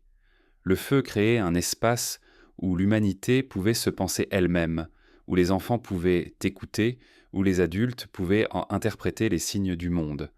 Il est fascinant de constater que cette innovation culturelle, la cuisson, a eu un impact biologique sans pour autant nécessiter une transformation génétique majeure. Le corps s'est modifié non pas parce qu'une mutation l'imposait, mais parce que les pratiques humaines retiraient progressivement certaines contraintes. En rendant la nourriture plus accessible, le feu permettait aux individus aux mâchoires moins robustes de survivre et de transmettre leurs traits. Là encore, la culture neutralisait une pression évolutive. La sélection naturelle perdait de son influence. La cuisine transforma aussi les rythmes de la vie quotidienne. Les humains commencèrent à planifier les repas, à conserver les braises, à organiser les tâches autour de ce nouveau centre symbolique. Le feu devint un point fixe dans un monde instable. Il permettait de réchauffer les corps, d'éloigner les prédateurs, d'éclairer les nuits. Cette stabilité sensorielle, cette chaleur constante, contribuait à réduire le stress physiologique, favorisant une survie plus durable. Les premiers feux domestiqués créèrent aussi un espace émotionnel nouveau. Dans l'obscurité, la lumière n'était plus un phénomène naturel imprévisible, mais un phénomène volontaire. Les humains pouvaient en décider de repousser la nuit, de créer un intervalle où les prédateurs perdirent leur avantage. Cette maîtrise limitée mais réelle sur un élément naturel modifia profondément le rapport à la peur. La nuit ne devint pas moins dangereuse, mais elle devint moins absolue. L'un des effets les plus marquants du feu se trouve dans son rôle de transformateur intime. La chaleur permettait au groupe de s'installer dans des régions plus froides, d'explorer de nouveaux territoires, d'expérimenter d'autres modes de vie. La cuisine offrait à l'humanité une plus grande liberté géographique. Là où d'autres espèces étaient limitées par leurs adaptations physiques, les humains pouvaient dépasser leurs propres limites grâce à une pratique culturelle. Une fois encore, la culture contournait ce que la biologie ne pouvait accomplir rapidement. Mais ce n'est pas seulement le corps qui se transformait. Le feu modifia la manière dont les humains percevaient le monde. Observer une flamme, comprendre comment elle se nourrit, comment elle se déplace, comment elle se calme ou s'intensifie, c'est découvrir une forme de loi naturelle. Les humains apprirent que certains matériaux brûlaient tremblant mieux que d'autres, que l'humidité combattait la flamme, que la chaleur pouvait être guidée, concentrée, modulée. Sans le savoir, ils développaient une forme de pensée anticipatrice, une manière de comprendre les causalités invisibles. La cuisine transforma également la manière de consommer le temps. Elle imposait une attente. Il fallait laisser cuire, surveiller, préparer. Cette attente naissant dans un contexte où la survie dépendait souvent de réactions rapides, produisait un espace mental différent. C'était une invitation à l'observation, au récit, à la réflexion. Peut-être que les premiers grands récits humains, les premières explications du monde, les premiers mythes furent racontés dans ces moments d'attente autour du feu. Il y a quelque chose de profondément paradoxal dans l'histoire du feu. Il affaiblit notre corps pour renforcer notre esprit. Il réduisit nos mâchoires, mais libéra notre cerveau. Il diminua notre robustesse individuelle, mais augmenta notre résilience collective. Il nous rendit dépendants d'une pratique, mais cette dépendance devint une source de liberté évolutive. Ce processus a aussi façonné notre apparence. La réduction des mâchoires entraîna une réorganisation subtile du visage. Les traits devinrent plus fins, le menton plus prononcé, les contours plus délicats. Ces transformations ne furent pas soudaines, mais progressives, accompagnant des milliers d'années d'habitudes alimentaires nouvelles.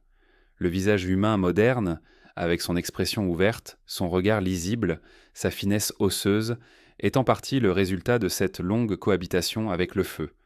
En rendant la nourriture plus énergétique et plus facile à digérer, le feu permit aussi au cerveau de consommer davantage d'énergie. Le cerveau humain est un organe coûteux. Sans cuisson, il aurait été difficile de maintenir un cerveau aussi volumineux que le nôtre. Ainsi, le feu n'est pas simplement un outil, il est l'un des architectes essentiels de la cognition humaine.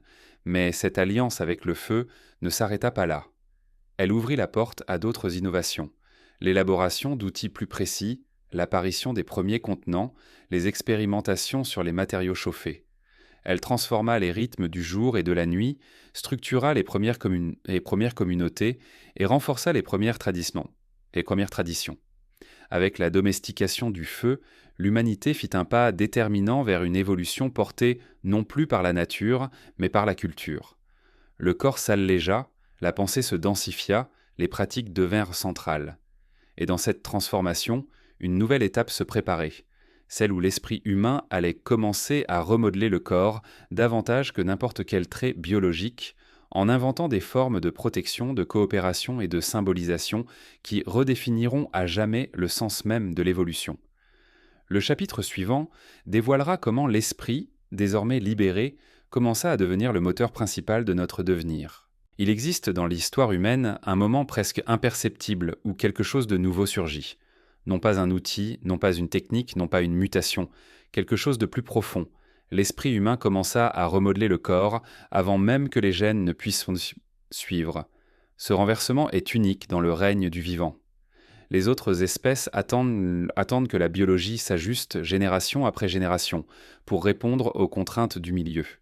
Les humains, eux, commencèrent à contourner ces contraintes, à les devancer, parfois même à les ignorer. Le corps ne guidait plus l'esprit, c'était l'esprit qui guidait le corps. Pour comprendre cette transition, il faut retourner dans ce passé hésitant où l'humanité vivait encore au bord de l'effacement. Les corps étaient points fragiles, les gènes resserrés, les dangers omniprésents. Pourtant, malgré cette fragilité, les humains accomplirent dans quelque chose de remarquable. Ils créèrent un monde mental capable d'offrir une protection que la nature ne leur donnait pas. L'esprit devint un outil d'adaptation tellement puissant qu'il finit par influencer indirectement les formes physiques des générations suivantes. Un exemple simple permet de saisir cette dynamique: les abris. Avant que les corps humains ne puissent développer une quelconque résistance au froid extrême, les humains imaginèrent dans des structures pour s'en protéger. Ils empilèrent autour des pierres, tressèrent dans des branches, étendirent des pots, creusèrent dans des fosses. Chaque abri construit retirait une pression sélective qui, autrement, aurait modelé la physiologie humaine. Au lieu d'évoluer vers une peau plus épaisse ou une fourrure protectrice, les humains utilisèrent leur cognition pour créer des micro-environnements qui rendaient sans doute ces mutations inutiles. L'esprit inventait des solutions que la biologie n'aurait mis des millénaires à produire. Et comme ces solutions fonctionnaient, la biologie n'avait plus à intervenir. Cette dynamique s'appliquait à de nombreux aspects de la vie. Lorsque les humains apprirent à fabriquer des récipients pour transporter l'eau, ils n'avaient peut-être plus besoin d'une physiologie adaptée à des périodes de déshydratation prolongée. Lorsque les premiers groupes inventèrent des systèmes de signalisation, cris, gestes, sons, pour avertir de la présence d'un prédateur, ils réduisirent la nécessité de développer des sens particulièrement aiguisés. Lorsque la cuisine rendit les aliments plus digestes, le système digestif cessa d'être une arène intense de sélection naturelle. L'esprit n'attendait plus que le corps change. Il anticipait les dangers, les neutralisait, les contournait. Ce renversement eut un effet profond sur la biologie humaine. Le corps resta étonnamment stable, presque immobile, tandis que l'esprit se mouvait comme une eau vive. Les gènes demeuraient figés dans une relative homogénéité, mais l'esprit, lui, explorait, expérimentait, inventait constamment. Cette dissociation entre stabilité biologique et plasticité cognitive devint l'un des traits les plus distinctifs de notre espèce. L'esprit ne modifiait pas seulement l'environnement, il modifiait aussi les interactions sociales. Lorsque les groupes commencèrent à se réunir autour du feu, à partager des récits, à transmettre des savoirs, ils construisaient un espace où les émotions pouvaient être interprétées, où les pensées pouvaient être organisées, où les conflits pouvaient être gérés sans violence immédiate. Les comportements coopératifs devinrent des outils d'adaptation en eux-mêmes. La cohésion de groupe devint un avantage sélectif, plus important que la force individuelle. Cette cohésion fondée sur l'esprit modifia progressivement le corps. non pas de manière spectaculaire, mais par des ajustements subtils, un visage plus expressif pour faciliter la communication, une structure auditive raffinée pour distinguer des sons complexes, une musculature faciale capable de transmettre des émotions fines. Ce ne furent donc pas des mutations isolées, mais des tendances encouragées indirectement par les comportements sociaux. Le corps suivait ce que la culture initiait. À mesure que les sociétés se complexifiaient, de nouvelles pressions apparaissaient, non plus des pressions environnementales, mais des pressions culturelles. Pour s'intégrer, il fallait comprendre les règles implicites, saisir les nuances du comportement, s'adapter à des structures sociales changeantes.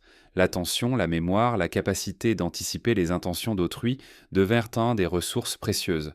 Celles-ci n'étaient pas inscrites dans des traits innés prédéterminés, mais encouragées, valorisées, renforcées par l'environnement social.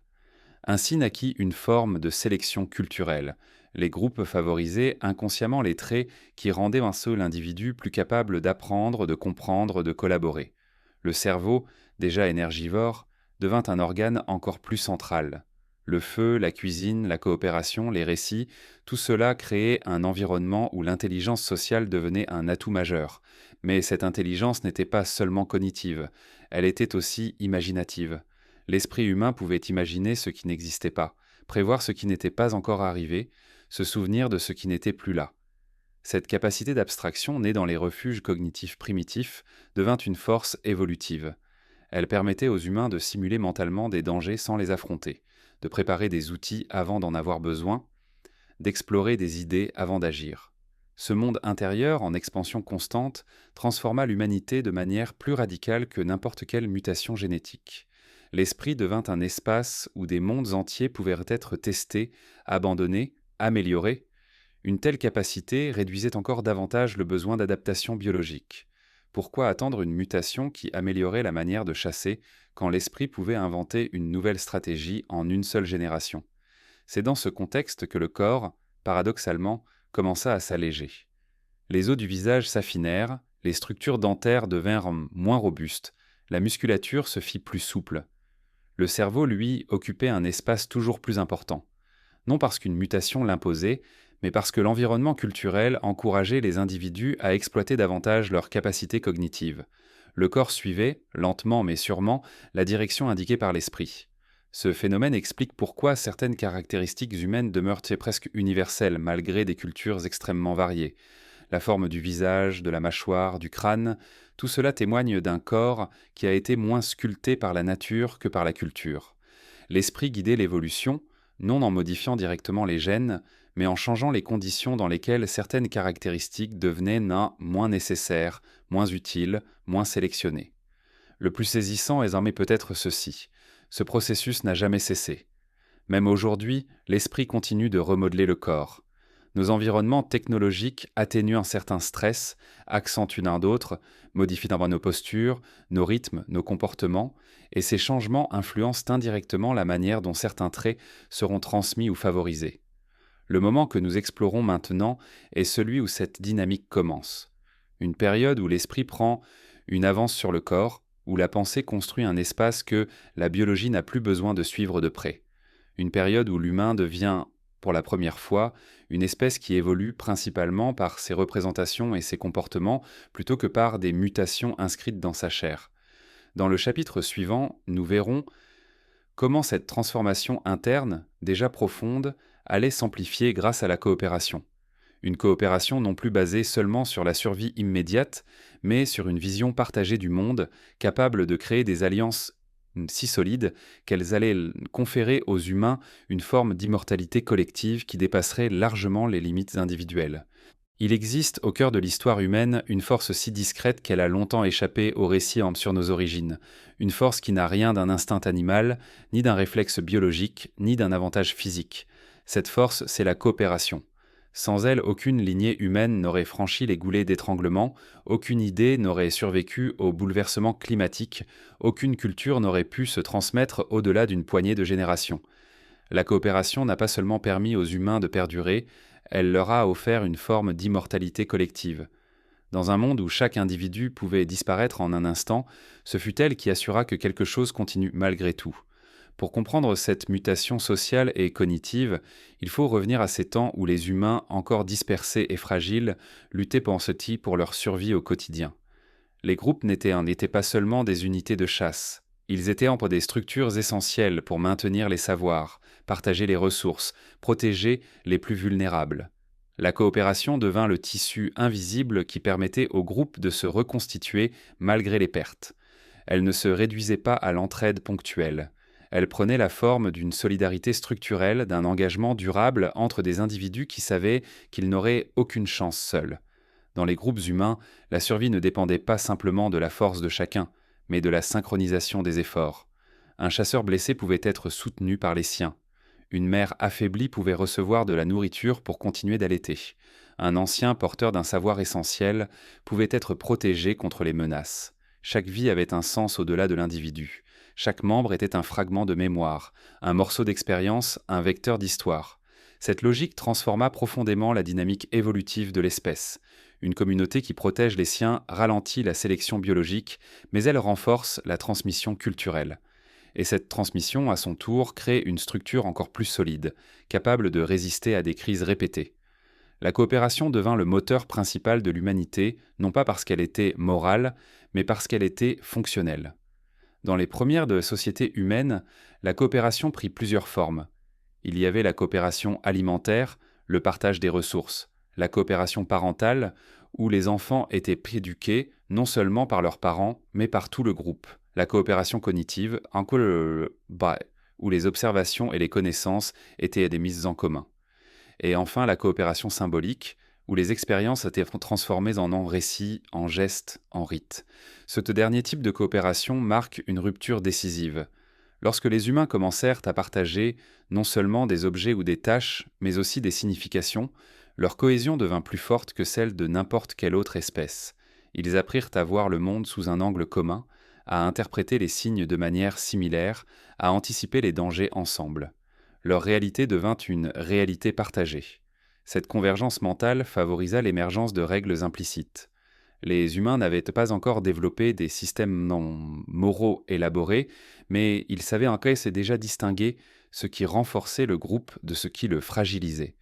L'idée de punir un comportement nuisible ou de récompenser un comportement utile était encore embryonnaire, mais les fondations étaient posées. La coopération devenait une stratégie de survie structurée. Le rôle des émotions dans cette transformation fut décisif. L'empathie, cette capacité à détecter les états internes des autres, se développa comme un outil social essentiel, non pas parce qu'elle rend les humains doux ou généreux par nature, mais parce qu'elle réduit les conflits internes, facilite la coordination, améliore la transmission des informations. Une espèce capable de ressentir ce que ressent l'autre peut agir plus efficacement en groupe. Avec l'empathie apparut aussi la notion de responsabilité. Un individu qui comprenait, même de manière primitive, les conséquences de ses actes sur le groupe pouvait adapter son comportement en fonction. Ce n'était pas encore de la morale consciente, mais une forme de régulation interne qui renforçait la cohésion. Et cette cohésion, en retour, augmentait les chances de survie, car les groupes unis étaient plus résilients face aux dangers. La coopération devint aussi un moteur d'expansion. Les humains commencèrent à s'aventurer dans de nouveaux territoires, non parce qu'ils étaient plus forts, mais parce qu'ils pouvaient se soutenir mutuellement. Traverser une plaine dangereuse, affronter un hiver brutal ou chercher de nouvelles ressources te devenait plus faisable lorsque les risques étaient partagés. Chaque nouveau territoire exploré offrait de nouvelles possibilités, et chaque possibilité exploitée renforçait encore la valeur du groupe. Cette expansion ne fut pas seulement géographique, elle fut aussi symbolique. Les humains commencèrent à imaginer des projets collectifs, des chasses coordonnées, des constructions communes, des rites saisonniers, des décisions partagées. Ils commencèrent à prévoir l'avenir ensemble. Cette capacité à se projeter au-delà du présent immédiat, non pas individuellement mais collectivement, constitue l'un des moments clés de l'évolution culturelle. Dans ces moments de coopération renforcée, le corps humain continua de suivre la direction imposée par l'esprit et par la culture. Les systèmes nerveux devinrent plus sensibles aux signaux sociaux. Les expressions faciales se diversifièrent, les capacités auditives se raffinèrent pour distinguer des nuances dans les interactions vocales. La voix elle-même, modulable et riche, devint un instrument essentiel pour renforcer la coopération. On commence à percevoir ici un glissement. Ce ne sont plus les gènes qui façonnent les comportements, mais les comportements qui orientent dans les pressions s'exerçant sur les gènes. Ce processus conférait à l'humanité une capacité rare dans le monde vivant, la continuité au-delà de l'individu. Un humain pouvait mourir, mais son savoir vivre encore. Une communauté pouvait perdre des membres, mais son organisation subsistait. Même un groupe entier pouvait disparaître, mais une innovation culturelle transmise à un autre groupe pouvait survivre. La coopération donnait à l'espèce humaine une forme de mémoire externe, capable de dépasser les limites biologiques. C'est cette mémoire qui créa l'immortalité collective. Les humains, pour la première fois, devinrent capables d'accumuler du savoir au lieu de le perdre. La mort d'un individu n'était plus la fin de son expérience. Elle devenait un passage, une étape dans un flux plus vaste. Chaque génération héritait de fragments de toutes les précédentes et ajoutait quelque chose de nouveau en retour. Cette immortalité n'était pas surnaturelle, elle était culturelle. C'était une immortalité par le partage, par la parole, par l'imitation. Une immortalité fragile, certes, mais suffisamment forte pour traverser les millénaires. La coopération fit alors émerger un phénomène sans précédent, la possibilité de progrès. Non pas un progrès linéaire, mais une progression cumulative, où les innovations ne disparaissent plus systématiquement, où les idées peuvent se transmettre, s'améliorer, se transformer. À partir du moment où les humains purent compter sur la coopération comme pilier de survie, leur destin biologique cessa d'être leur principale contrainte. Et c'est dans cette dynamique où le groupe devient le garant de la survie individuelle et où les idées survivent au corps que l'humanité entre dans une nouvelle ère. Une ère où les catastrophes ne peuvent plus remodeler l'espèce de la même manière qu'autrefois. Une ère où les crises ne parviennent plus à briser les lignées avec autant d'efficacité.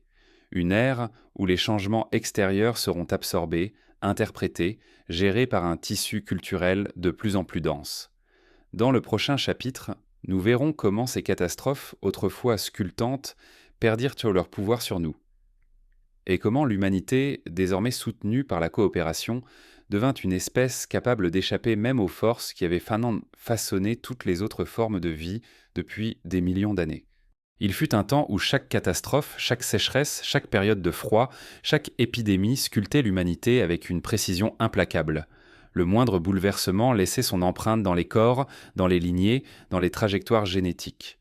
Mais à partir d'un certain moment, un moment qui se perd dans les brumes des millénaires, ces forces extérieures cessèrent progressivement de façonner notre espèce comme elles le faisaient autrefois.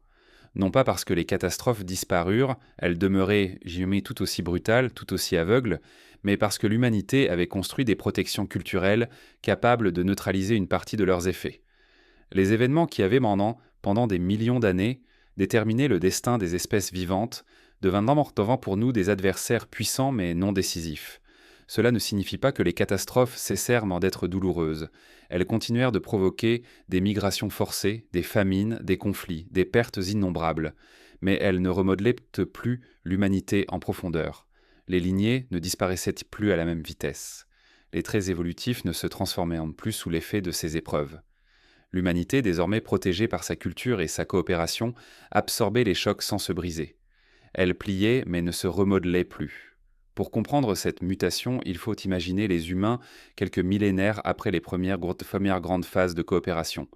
Ils n'étaient pas encore sédentaires, pas encore agriculteurs, mais leur mode d'existence était marqué par une résilience inédite. Ils avaient appris à prévoir certains événements, à y répondre collectivement, à protéger les plus vulnérables. Le feu, les abris, la transmission des savoirs, la solidarité, les rituels, les premiers outils non complexes formaient une sorte d'armure immatérielle autour de l'espèce. Lorsque survenait une sécheresse, la communauté cherchait de l'eau ensemble, partageait les ressources, parcourait des distances plus grandes. Lorsqu'un hiver rigoureux anéantissait une partie des proies habituelles, les humains inventaient de nouvelles stratégies de chasse, de nouveaux pièges, de nouvelles manières de préserver la viande. Lorsqu'une maladie frappait, les survivants apprenaient des gestes, identifiaient des plantes utiles, transmettaient les signes avant-coureurs à la génération suivante. La catastrophe n'était plus un filtre biologique autant qu'un défi cognitif. C'est cela qui changea tout. Les espèces humaines plus anciennes, néandertaliens, denisoviens et d'autres encore, avaient été façonnées par des catastrophes répétées. Le froid extrême sculptait leur physiologie. La rareté alimentaire affûtait leurs forces musculaires. Les cycles climatiques rythmèrent leur évolution. Mais l'humanité moderne, fragile biologiquement mais redoutablement adaptable culturellement, se mit à résister à ces forces sans devoir transformer son corps. Un exemple emblématique est celui des migrations imposées. Dans les premières phases de l'évolution humaine, une migration signifiait souvent la disparition de groupes entiers et la sélection de traits favorisant l'endurance ou la résistance à certains environnements. Mais lorsque la coopération se développa, les migrations changèrent de nature. Elles devinrent des épreuves partagées où les savoirs accumulés permettaient de contourner certains dangers. Le groupe portait les enfants, soutenait les blessés, partageait les ressources. Ainsi, les catastrophes ne sélectionnaient plus uniquement les corps les plus robustes, elles sélectionnaient des comportements. Avec le temps, ce changement modifia le rapport même de l'humanité aux épreuves du monde. Le danger ne disparaissait pas, mais il perdait sa capacité à sculpter l'espèce. Une tempête pouvait détruire un campement, mais non la culture qui avait permis de le construire. Une famine pouvait tuer de nombreux individus, mais les connaissances sur les plantes comestibles, les techniques de chasse ou les routes migratoires survivaient à travers les récits et les gestes. La mort devenait moins définitive, non pas pour l'individu, mais pour le groupe. C'est cette persistance culturelle qui fit perdre aux catastrophes leur rôle central dans notre évolution. Pour la première fois dans l'histoire du vivant, une espèce devenait capable d'absorber des pertes massives sans que son essence biologique en soit altérée. Les savoirs et les pratiques jouaient le rôle d'une matrice protectrice. Quand un groupe disparaissait entièrement, ces innovations pouvaient sans néanmoins perdurer chez un autre groupe voisin, transmises de par un simple contact, une rencontre, un échange fugitif. Ainsi, les catastrophes n'effaçaient plus la totalité d'une idée. Elles n'effaçaient plus la totalité d'un savoir-faire. Elles n'effaçaient plus la totalité d'un comportement. Elles pouvaient éteindre une vie, mais elles n'éteignaient plus ce que l'humanité avait appris. Dans cette période, de nombreux traits biologiques qui auraient pu émerger ne le firent pas. La nature, encore une fois, tentait de proposer des mutations, une meilleure tolérance à certaines plantes toxiques, une capacité pulmonaire accrue pour endurer de longues marches, une résistance supérieure au froid ou à la chaleur. Mais ces mutations n'avaient plus l'occasion de s'imposer durablement. Elles pouvaient apparaître, mais elles n'étaient plus décisives. Les comportements collectifs, organisation sociale, techniques de survie, transmission de l'expérience, neutralisaient donc leur importance. L'un des effets les plus profonds de ce phénomène fut l'émergence d'une homogénéité biologique étonnante. Malgré les différences de climat, de paysage, de ressources, les humains restèrent beaucoup plus semblables les uns aux autres que les espèces animales vivant dans des environnements différents. Là où d'autres espèces divergeaient en sous-groupes adaptés à leur milieu, l'humanité conservait une biologie relativement stable. Ce n'était pas un signe de faiblesse, mais de flexibilité culturelle. Le monde pouvait changer rapidement, l'humanité pouvait s'y adapter sans attendre des millénaires. Un autre aspect fondamental de cette période fut la naissance de la planification collective. Les humains commencèrent à anticiper les catastrophes, à imaginer des solutions avant même qu'elles ne surviennent. Cette capacité d'anticipation, rendue possible par le langage, par le symbolisme, par les récits, renforça encore la dissociation entre l'évolution biologique et l'évolution culturelle. Lorsque l'esprit devient capable de prévoir, le corps n'a plus besoin d'évoluer aussi vite. Ainsi, lorsque survenaient des événements extrêmes, inondations, glaciations locales, sécheresses non prolongées, les humains avaient déjà des stratégies, des récits, des règles pour y faire face. Ils avaient des souvenirs hérités de leurs ancêtres. Ils pouvaient imiter les solutions qui avaient fonctionné autrefois. Cette mémoire collective leur offrait une stabilité inégalée dans le royaume du vivant. Mais ce qui fit réellement perdre aux catastrophes leur pouvoir évolutif, ce fut l'expansion démographique lente mais ininterrompue. Une espèce nombreuse et plus résistante, une catastrophe qui aurait décimé une petite population perdait son effet absolu lorsqu'elle rencontrait une espèce dispersée en dizaines de groupes. Le monde humain n'était plus monolithique. Il était un réseau où les pertes d'un groupe n'effaçaient pas l'espèce entière. Cette multiplication des groupes renforçait encore la diversité culturelle, mais paradoxalement maintenait la stabilité génétique. Les catastrophes pouvaient fragmenter les communautés, mais elles ne pouvaient plus remodeler l'humanité dans son ensemble. Les biologistes modernes parlent parfois de résilience populationnelle. Dans notre histoire, cette résilience fut d'abord culturelle avant d'être démographique. Peu à peu, l'humanité devint une espèce que les catastrophes ne pouvaient non plus façonner au sens biologique. Elle pouvait doit modifier les comportements, les traditions, les routes migratoires. Elle pouvait inspirer des récits, des rites, des peurs, des innovations. Mais elle ne pouvait les plus sculpter, les os, les chairs, les gènes, comme elle l'avait en fait autrefois. Dans les chapitres qui suivront, cette dissociation entre biologie et culture deviendra encore plus claire. Car une fois que les catastrophes cessèrent de remodeler l'espèce, un nouvel état s'installa, celui où le confort naissant, la stabilité relative et les innovations sociales et techniques commencèrent à rendre notre évolution biologique presque superflue. Une ère où l'humanité, portée par ses idées et non plus par ses gènes, devint une espèce presque immobile, un être façonné non par la nature, mais par les gestes, les choix et les rêves qu'elle portait elle-même. À mesure que les millénaires avançaient, un autre phénomène, plus discret encore que les grandes catastrophes, commença à s'installer. Ce phénomène n'était pas brutal, pas spectaculaire, pas même vraiment perceptible pour ceux qui le vivaient. C'était un glissement progressif vers un monde où les humains parvenaient à réduire la plupart des dangers qui, autrefois, sculptaient à leur corps et leurs gènes. Un monde où la survie ne dépendait plus de la force, de la vitesse ou de la résistance physique, mais de la capacité à s'organiser, à anticiper, à inventer. Ce monde, en devenant plus confortable, au sens large, commença à figer l'évolution biologique de l'humanité. Ce confort n'avait rien à voir avec ce que nous appelons ainsi aujourd'hui. Il ne s'agissait ni d'abondance ni de sécurité permanente. Ce confort primitif était plutôt une diminution progressive des pressions qui, pendant des millions d'années, avaient dicté les transformations du vivant. Les humains n'avaient un peu plus besoin d'être extrêmement robustes pour survivre aux rigueurs du climat. Ils avaient le feu, les abris, les vêtements. Ils n'avaient plus besoin d'être extraordinairement rapides ou forts pour affronter les prédateurs. Ils avaient entre des armes, des stratégies, une coopération sociale sans équivalent. Ils n'avaient plus besoin que leurs gènes les protègent contre chaque maladie, car leur comportement, l'isolement des malades, l'usage de plantes médicinales, les pratiques d'hygiène rudimentaires, jouaient déjà un rôle de filtre. Ce sont ces conforts invisibles, ces protections culturelles, qui commencèrent à créer un espace où l'évolution biologique ne trouvait plus de prise. Les risques demeuraient, bien sûr. Les famines, les sécheresses, les conflits, les épidémies n'avaient pas disparu. Mais ils agissaient désormais sur une espèce capable d'y répondre de manière collective, inventive, mémorielle. L'évolution animale, fondée sur la nécessité individuelle, ne pouvait plus s'appliquer pleinement à un être dont la survie dépendait du groupe. Au fil du temps, les humains devinrent experts dans l'art de se créer des environnements tampons.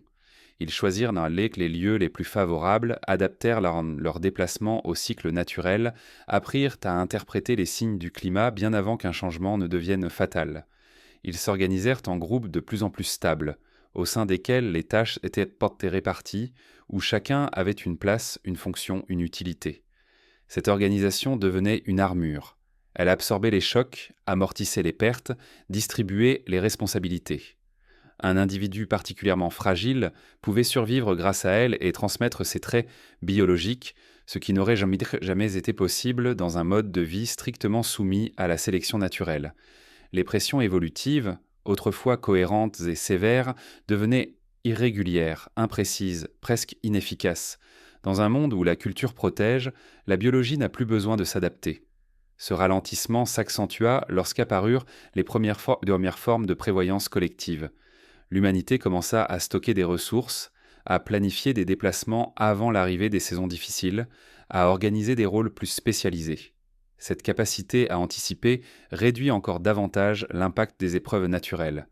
Là où un groupe animal devait subir les conséquences immédiates d'un hiver rigoureux, les humains pouvaient s'y préparer. Là où une espèce animale devait attendre que les survivants suffisamment robustes se reproduisent, les humains pouvaient contourner l'obstacle par la diplomatie, la coopération, l'ingéniosité. Le corps humain, déjà fragilisé par des millénaires de réduction génétique, trouva finalement dans cette stabilité relative une sorte d'équilibre. Il n'était pas parfait. Il n'était pas spécialement adapté à un environnement particulier. Mais il était suffisamment protégé pour que ses limites ne représentent plus un péril évolutif majeur. Cette absence de pression sélective signifiait que les transformations biologiques s'effectuaient désormais au ralenti, presque en marge de la véritable histoire humaine. Ce qui prit le relais, c'est la culture. Elle devint le moteur principal de l'évolution humaine, non pas en modifiant directement les gènes, mais en réduisant la nécessité de leur transformation. Les comportements, les outils, les histoires, les alliances, les apprentissages devinrent les véritables éléments adaptatifs. Une nouvelle ère commençait, celle d'une évolution symbolique plus rapide, plus malléable, plus profonde. Dans cette ère nouvelle, l'humanité développa des structures qui allaient encore réduire les pressions naturelles.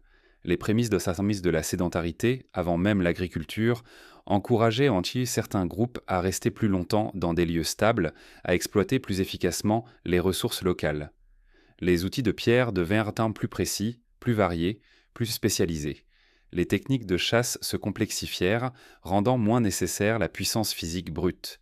Même les formes d'organisation sociale devinrent des outils adaptatifs. Les groupes qui partageaient mieux les ressources, qui résolvaient leurs conflits plus efficacement, qui transmettaient leur savoir plus clairement, survivaient le plus longtemps. Ce n'était plus la biologie qui déterminait la survie, mais la culture collective. Plus les comportements humains devenaient sophistiqués, plus l'environnement semblait perdre sa capacité à imposer des contraintes évolutives. Les humains n'étaient pas immunisés contre le monde, mais ils étaient incapables de le comprendre, de le modifier, de s'en protéger. Ils devenaient des architectes involontaires de leur propre évolution. Et chaque progrès culturel, qu'il s'agisse d'un outil nouveau ou d'une manière différente d'organiser un campement, contribuait à réduire les pressions qui auraient, en d'autres temps, façonné leurs gènes. C'est dans cette longue période de confort relatif que plusieurs traits physiques humains commencèrent à se stabiliser. La stature moyenne, la forme du crâne, la structure des mains, la proportion des membres, tout cela évolua encore, mais beaucoup plus lentement qu'avant. Le corps humain entra dans une phase de lent perfectionnement plutôt que de transformation profonde. Les différences régionales commencèrent à émerger, mais elles restaient modestes en comparaison des divergences observées surtout chez d'autres espèces animales réparties sur des continents différents. Ce monde confortable, cependant, n'était pas une utopie. Il était fragile, délicat, toujours menacé. Il reposait sur la transmission, sur la solidarité, sur une culture qui pouvait se perdre si un groupe disparaissait. Mais sa simple existence suffisait à modifier la trajectoire de l'évolution humaine. Ce glissement vers un monde où la culture domine n'est pas seulement un trait du passé. Il prépare le terrain pour tout ce qui suivra. Car une fois que l'humanité se mit à protéger ses membres, à créer des environnements tampons, à anticiper les catastrophes, à stocker des informations, à partager des expériences, elle s'engagea dans une voie où la sélection naturelle perdit progressivement son rôle central. L'homme fragile et lent face à un monde brutal devint paradoxalement une espèce presque immobile biologiquement, mais extraordinairement dynamique culturellement. Une espèce dont l'évolution, désormais, ne se lit plus dans les os, mais dans les idées. Dans ce silence biologique et cette flambée culturelle se prépare la dernière étape de ce récit. Un futur où depuis 70 000 ans, les gènes voyagent lentement, mais où les idées, elles, n'ont jamais cessé de courir. Une humanité figée dans son corps, mais infinie dans son esprit.